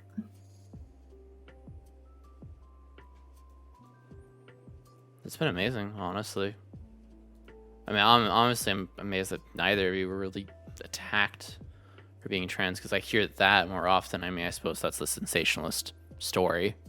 Yeah. I fact of the news that we also hear, but yeah. live in a relatively liberal part of Minnesota, so.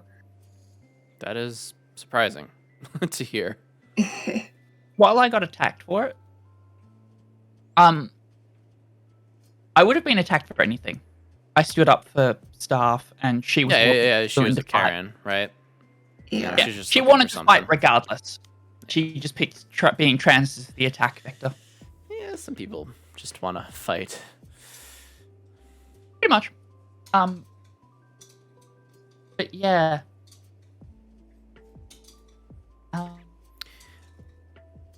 So, here's another question I have, because both of you said like you didn't really have this terminology or this idea in your mind of being trans.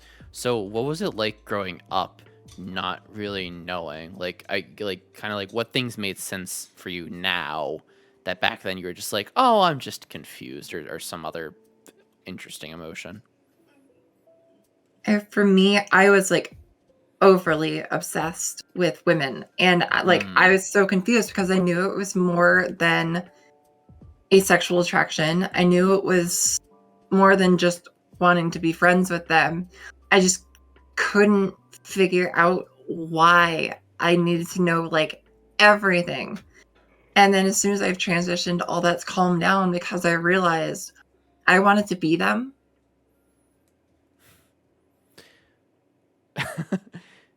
Yeah. I don't know why, but that reminded me of It's as simple as that. That just reminded me of like a lesbian TikTok of, I don't know if I want to be them or fuck them. Yeah. But why not both? as a trans woman, like, I want to be the woman. Yeah. And I want to fuck them. Let's go. I was having trouble finding a girlfriend, so I became the girlfriend. Honestly. Oh yeah, I feel that. It's funny. Yeah. Man. A lot of people called me the F slur in high school. And said I was this, that, and the other thing, and I obviously like vehemently denied it because I was like, I'm not gay. And then now here I am in the gayest possible fucking relationship. Non-binary, queer, trans man. Like, yeah, I never had to deal with any slurs and stuff like that, but like I've never had issues with people and who they like. So when people assumed that I was gay, it wasn't anything against gay people. It's just like I knew that I wasn't, and it drove me nuts. And now with my friends talking about that, I can't wait for when I finally end up having my high school reunion, because then I can finally tell people that you were right. I was gay all along, just not the way that we originally thought. That's cute. Yeah. But yeah, I mean, really thinking about it, the relationships that I was in was with straight women, but it never felt right either. And the more that I think about it, my attraction to women has always felt gay, which is why it was so confusing, because I was so adamant I was straight. Oh, you naive, poor little child. I just want to be a lesbian one day a week.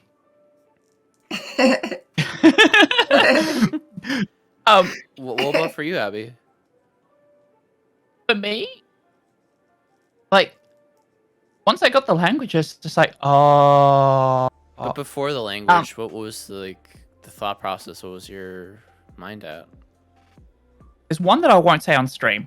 Okay. I mean, you can say anything here. But... Still personal. Okay, fair enough. No, because I don't know who will watch this later. Yeah, later. I know that fair enough. Brown watches your stream, and I don't want him knowing.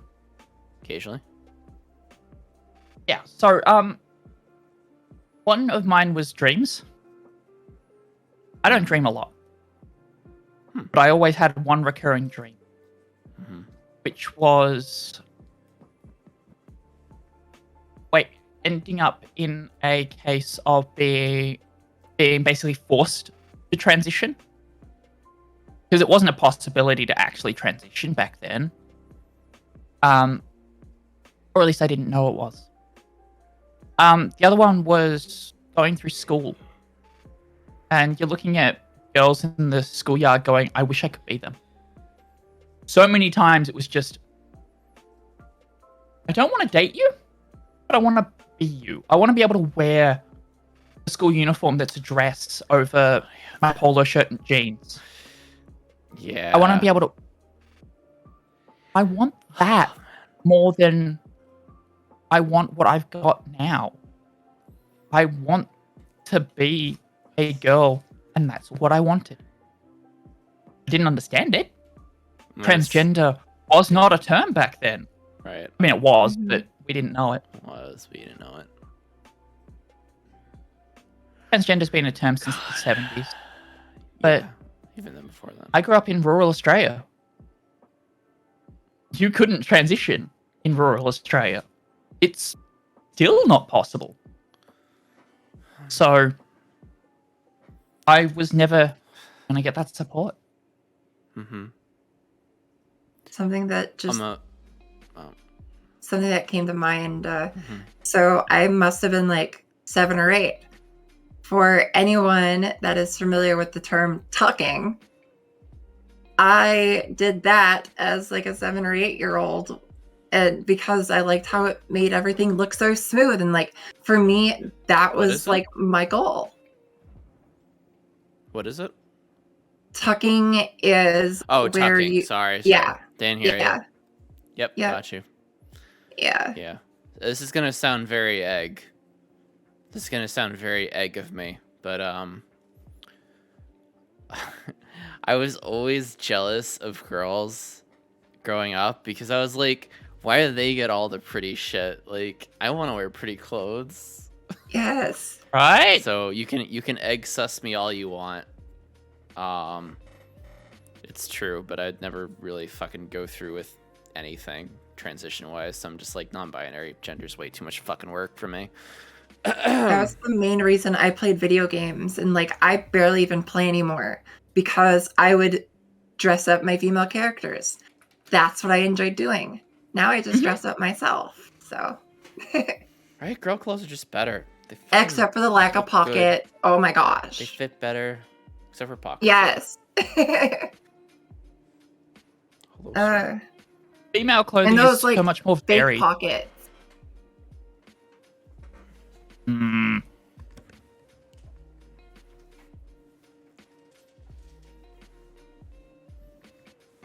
Mm-hmm. Okay, I don't have any of my pants handy, but Yes, the trash They- is here. they look like pockets, but they're sewn shut. Like, why? They're there. Why would you sew them shut? This is why you learn how to sew, so you can sew pockets on your skirts. I have a Pockets couple on of dresses everything. that have really nice pockets. Not Oh, the yeah. one that I'm wearing. But it's just like pockets I are feel gone. that. I feel that. All right, I'm sorry. I really feel Tater's comment right now. I feel Dress like over all there feminine clothes Has pockets. because of how they fit and feel.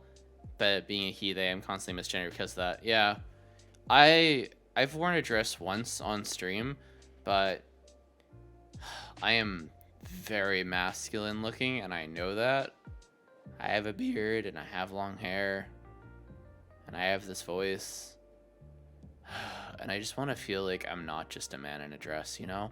I know this is very high sus egg, alright? Get your fucking conspiracy theories out now, alright? Trans Waba, whatever. I don't care. I'm not fucking going through with nothing. I can't needles, alright? I can't medical, alright? I'm not gonna do it. Or needle. I know, shush. I can't medical anything, alright? Listen, you have to fucking beg me to take a acetaminophen when I'm in pain, alright? So, Oh yeah. Skirt goes spinny. No better feeling. Yeah. Everyone needs I to just- do it. I just want the skirt go spinny. Ribbon's right. You can And be yeah, trans absolutely. No, that's true. without That's true. wanting to medically transition. hmm I know that, and you know that. Yeah. And I honestly, don't feel sometimes just valid, so I'm just not acknowledging binary. something without actually acting on it can be awesome. I've acknowledged it for myself many a times. If I could snap my fingers and go like this and be femwaba, I fucking would. But Mm-hmm. it's not happening. Too goddamn lazy for that shit. I'm just non-binary. Thanks. They, them. Have a nice day. Goodbye, everyone. Hides forever in actual embarrassment. I don't get embarrassed easily, but yeah. Yeah.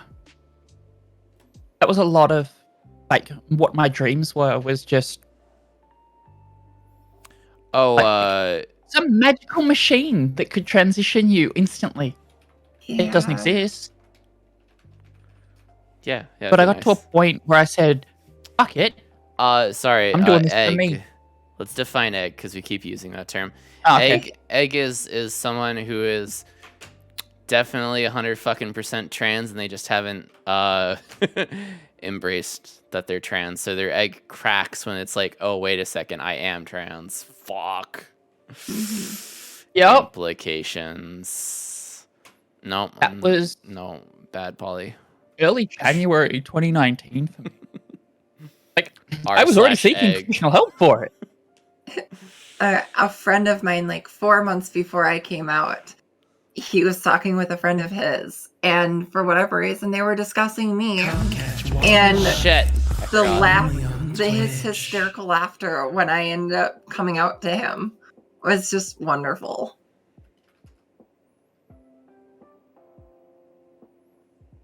Best experience I ever had coming out to someone.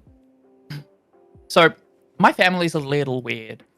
My mum is supportive, but her parents aren't. Because her parents were the ones that explicitly told me we will never use your new name. Just before Christmas. Thanks. Ew. But I went home back in July that year to basically sit down with my grandparents. So that was when I told them that, hey, I'm trans. I'm already on hormones. I've been on hormones for more than a month. This isn't changing. And then I sat down with my dad. My dad doesn't really understand. He's supportive, but not, right? We still have a good relationship there. It's okay. But we went over to his mother's place. And his sister is living with his mother because she's taking care of her, right? And wow, that reaction. So Dad wanted to tell them ahead of time. I rocked up, and my aunt was basically jumping up and down for joy. I have a niece. I have a niece. Nah, nah, nah, nah. And I hadn't seen that reaction yet. But she was jumping up and down for joy, going, I've only ever had nephews. Most of the family on my mum's side are male as kids. Of us kids. I have one female cousin. That's it. And yeah, she was telling her son about it on the phone, and her son plays games with my brother, who also knew, and she's like, oh yeah, I already knew that. Oh. But it's just like, she was so happy. It was so good. That's really wholesome. So, when I was still going through the coming out to family and stuff like that, I'd come out on Facebook, but my grandparents really don't check Facebook. So I was contacting my mom a lot, and I'm like, all right, when are we getting together with my grandparents? Because I'm not sure how they're going to take this. Because my grandma has always posted like transphobic stuff because she thought they were funny and like didn't understand any of that. And I was so worried about it. When finally got together with my grandparents, they were so supportive. And it's funny now, my grandma will actually tease me saying, like, this just isn't fair. You're a better girl than I am. Yeah, she's kind of jealous of my makeup. That's funny. I don't know how to do makeup, so I just don't. I do mostly posterior. Yeah, I only know how to do my eyes and my lips. That's pretty much it. Everything else is just a nightmare. Mm-hmm. So, and trying to get wings perfect. Ugh. I'm half blind, so like. Which half? This eye's blind. Mm-hmm. So, my right eye is completely blind. My left eye hang on. No. This eye's blind. Left eye's blind. Right eye has 40/20. So, better than perfect vision. Welcome to the definition of what is considered perfect vision, it's screwed. But Okay, my left eye is the one with the good vision, and then this one's like goes black if I try and look at it too long. when I told my grandparents on my mother's side that I was trans, they turned around to me and said, "Do not tell your great grandmother, who was still alive at the time. She will not understand." She was known to be racist and just way, like, very old mindset. Sounds like someone But not also- worth interacting with at all. But also, she was deteriorating. I wanted to come out to family about a week after I came out at work. This is in August. A day before I wanted to come out, I got a phone call.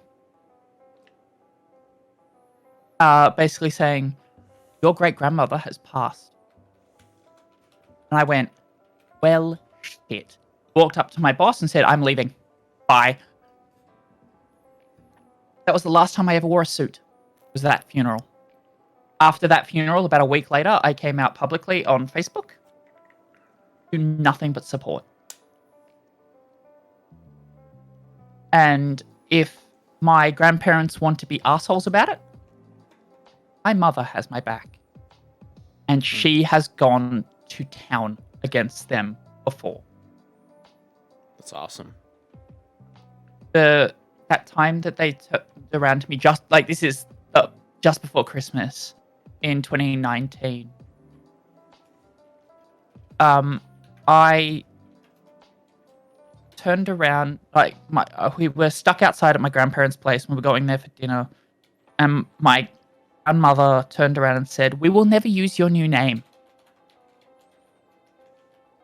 It's just too hard," or whatever, right? She's come around. Like, she's using it now.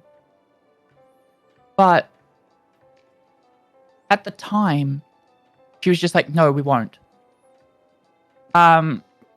I dealt with it there. And then I got into the car on the way home and broke. I don't drive. Which means mum's in the car. Mum's driving. And mum sees me in the passenger seat going, like, bawling my eyes out, going, "What's wrong?" I can't explain it to her. I start, like, really, really, really crying when we get home. And I immediately just book it to my bedroom. And mum comes in and goes, "What's wrong?" It's like, "Nan's being a bitch because she said this," and she flipped her shit. Damn. She turned around at that point and said, and they had the audacity to ask you to fix their computer. Fuck off. I work in IT. I always get that request. And I find out the next morning because my aunt comes around, my mother's sister. And she comes around, she walks in and goes, "What the fuck have you done?" To my mother, who apparently got drunk the night before after I told her what happened, and sent a That's very great. angry text message that she refused to retract at my grandparents'. Christmas was at my grandparents' place that year, so it was concerning. But it all worked out in the end. And Nan has come round. So my grandmother has come round a bit, and like I've seen my actual name used a couple of times on like bank transfers and stuff for my birthday or whatever. So, yeah. It's honestly really amazing. I'm glad you have a really good family like that, honestly, to support you. A lot of folks don't. A lot of trans folks don't, really. I know. It's hard for a lot of people, and not a lot of people have that support. But it's something that we need a lot more of. That's why our online communities are so important. And the fact that a lot of them are being invaded by people who just don't want us to be able to have anything. Yeah. Yep. And that's why I try to keep this a really safe space here. Mhm. I love it here. And you We are thank you awesome, for it. Waba. Yeah. I hope you feel safe here. I'm sorry if I've ever misgendered anyone, by the way.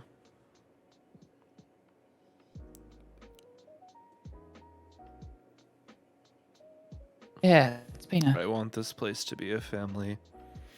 I want this place to be a safe space where we can all grow and learn as individuals. And I am too. I'm not perfect. I apologize. I obviously don't mean harm, but I know it can be harmful to mess up pronouns, and I just like to apologize to anyone right now if I've ever misgendered you. I often say they a lot. I just default to they, and I know that's not good, so I'm trying to work through that, okay?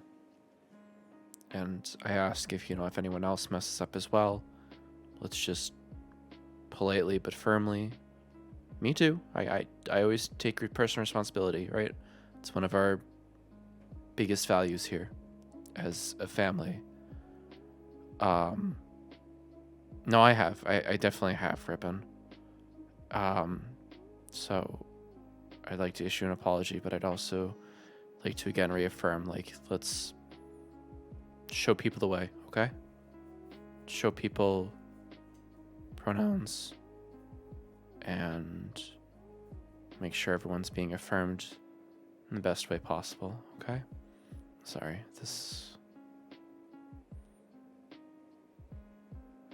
You're okay. I'm gonna say something after the recorded section is over. Sorry, YouTube, but if you're here live, you get to hear it.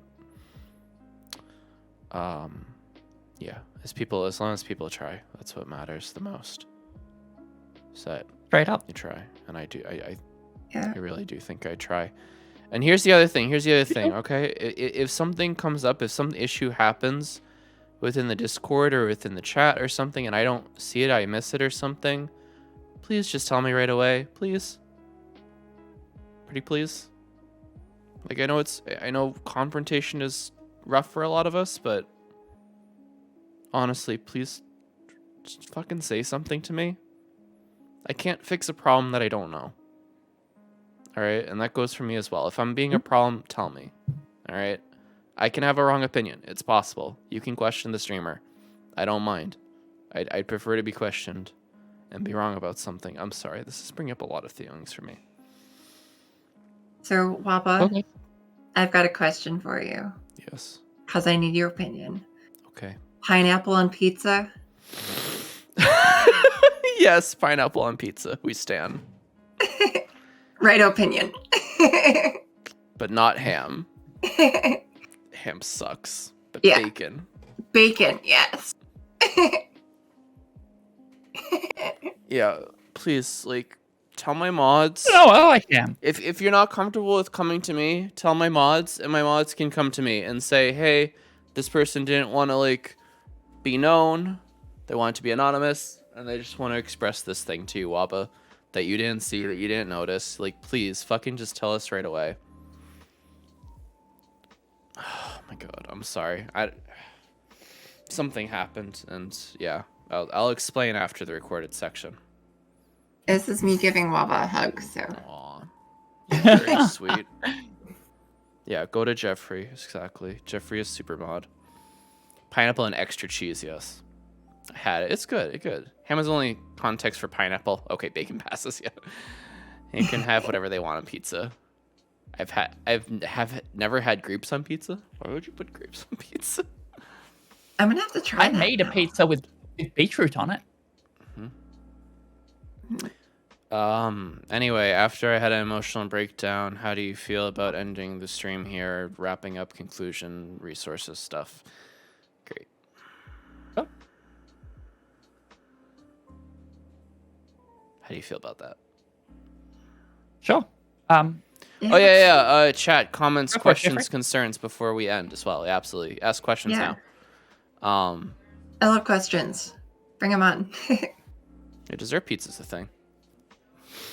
Okay. What's the question, Jeffrey? I feel better.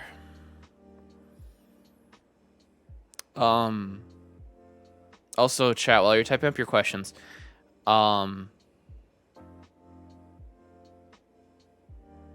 Yes, of course I'll be your family star. Hi, Joe. You missed quite literally everything. I'm sorry. We're at the end of Mental Health Monday here.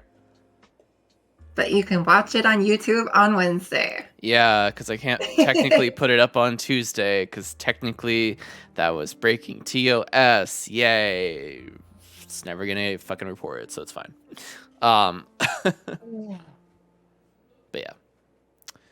I mean, technically, I got rid of the VOD, so it wasn't available content on Twitch. It can't be exclusive. It's not available on Twitch, right? Anyway. I'm sorry. I just realized I have this. What is that? Oh, it's green. So this is my PAX lanyard. With all of my pins on it. World of Warcraft 15. So 15 years of WoW. That's awesome. This is a pronoun pin. Yeah. That says she, her on it. I wore it So cool. at PAX 2019. And then all of my Enforcer badges. Got 4 of them. That's and then awesome. my name tag. So, yeah. It's 5 a.m. for you? Dang. Central European time. I've gotten good with time zones. Okay. Person for threats Oh! ticks. I've noticed you have a lot of my same Fucking- ticks of the face, and I was wondering if you had it. Alright. I know I have a tick with my mouth. I know I have it. It's really developed over the pandemic, particularly pronounced when I'm talking. I don't know if I have Tourette's, but it irks the shit out of me. I want to stop it, and I know I had stopped it in the past, but I can't right now. I mean, my stress levels are pretty through the roof with surgery and everything else. So, yeah. Cute Joe, that's fucking amazing. Can we all fucking congratulate Cute Joe? Holy shit. Yeah, Jeffrey also says get tested. Fucking Good job, congrats, Joe. Joe. That's amazing. Yes, Philza, amaze. Let's go. Please show some. I am looking up how to get tested right now because God knows I don't know how to get that. Yeah. Getting diagnosed for autism is a fucking shit show too. That's amazing. I'm so proud of you, Joe. Fuck yeah. That's kind of why I haven't gone looking into getting tested for like autism, because I mean, like, just I don't want to go through the process. I've already got a whole bunch of other stuff. It's like I'm gathering a resume at this point. Aww. Well, you have a few hours to clean up before school. Crying is good, Joe. We're so proud of you. It's amazing. Yeah, getting diagnosed at a young age is like hugely impactful. Mhm. Oh, you're saying, yeah, yep, that's it. That's why. Yeah, I have a friend, Crises, who's AFAB and cis female, and she was somehow diagnosed at young age and is in the UK, and it's like, whoa. And like, it made a huge difference in her life, for sure. So yeah. Closing statements, closing arguments, go. Also, any resources that you want to share.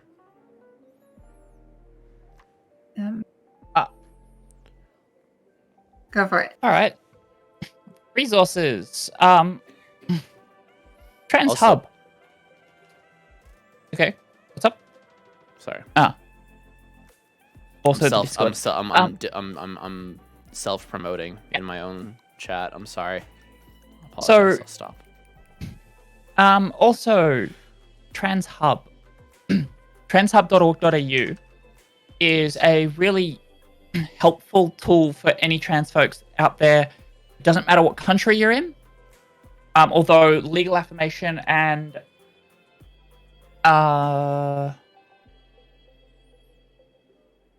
clinicians and stuff like that, like finding a doctor, good luck. I can't even use that to find a doctor because I'm in the wrong state. But a lot of that like medical affirmation, social affirmation, stuff like that can be really helpful. Online, other resources, Reddit can be really, really helpful. There's a bunch of different trans subreddits and like gender diverse subreddits. LGBT, feel free to come in and pop a thread up. You'll get a lot of responses. Transgender AU, Transgender UK. We have resources that are specific for countries as well. So, yeah. And if anyone's like wants to learn, I definitely recommend going to the Ask Transgender subreddit. There's a lot of people who question there, and like months later they'll come out as trans, and it is so cool because it's a lot of us are more than willing to share our stories there, and it's a safe place for those who aren't trans to ask questions and be better allies, and just in general learn the do's and don'ts. For someone who is partnered with someone who has either just come out as trans or is trans and you need some support, my partner is trans on Reddit as well, is another really useful subreddit. And for a lot of people, it can be quite a challenge when your partner comes out as trans or whatever, right? And I know that I'm making this trans specific, but it's stuff that I know best.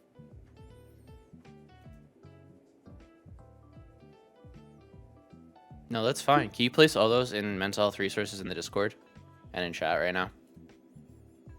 I know I'm asking. I know I asked a lot of you before, but yeah, I'm asking a lot of you right now.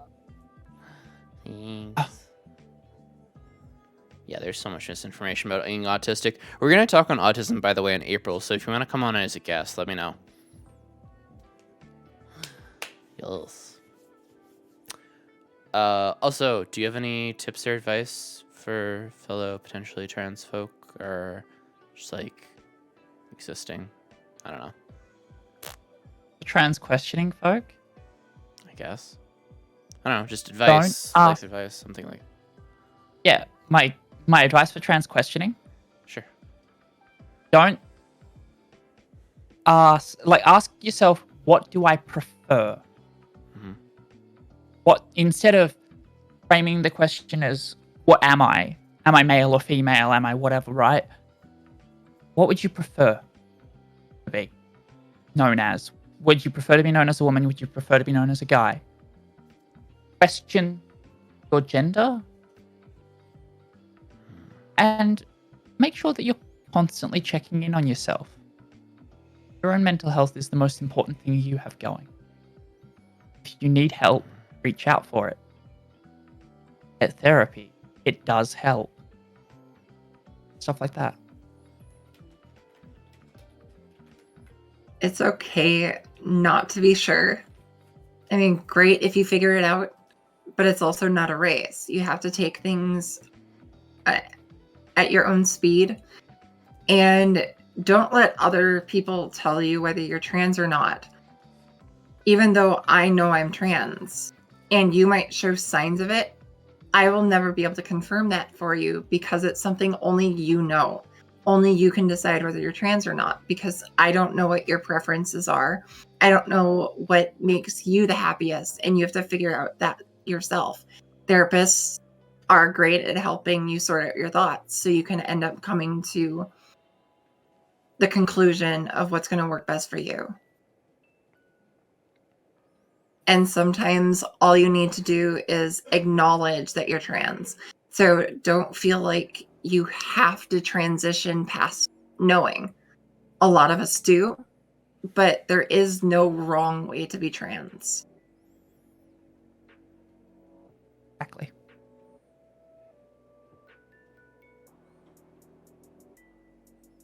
Yeah. Yeah.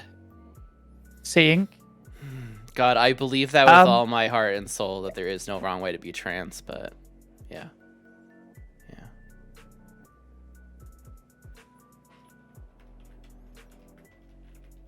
There's a lot of crossover between the two communities as Yeah, well. there's Seeing crossover. It's also marginalized buddies. Yeah. massive crossover. A lot of people that are autistic have diverse genders and sexualities. Mm-hmm. Why? We look at the world differently. Not everything is so black and white. Yep.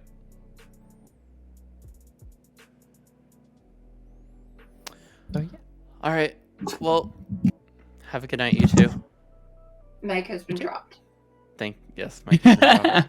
Thank you so much for guesting.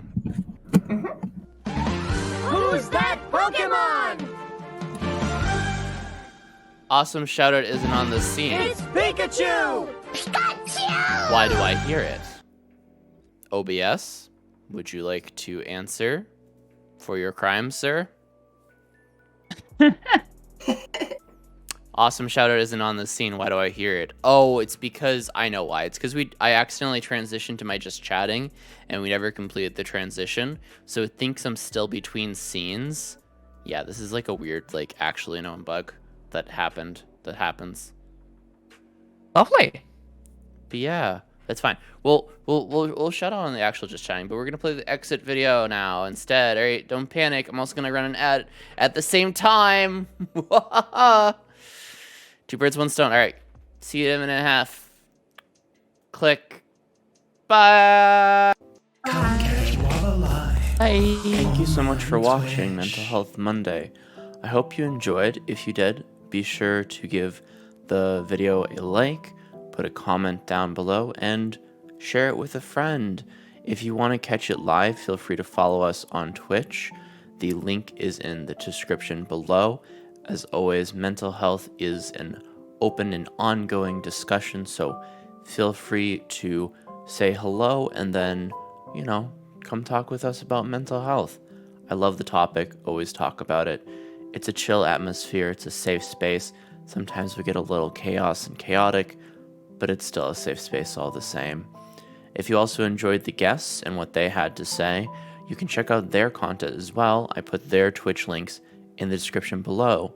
As for the rest of my socials, they're also down there. Twitter, Instagram, and the Discord if you want to join. As always, take care of yourself, do some self-care today, and be well. I'll see you next time. Bye-bye.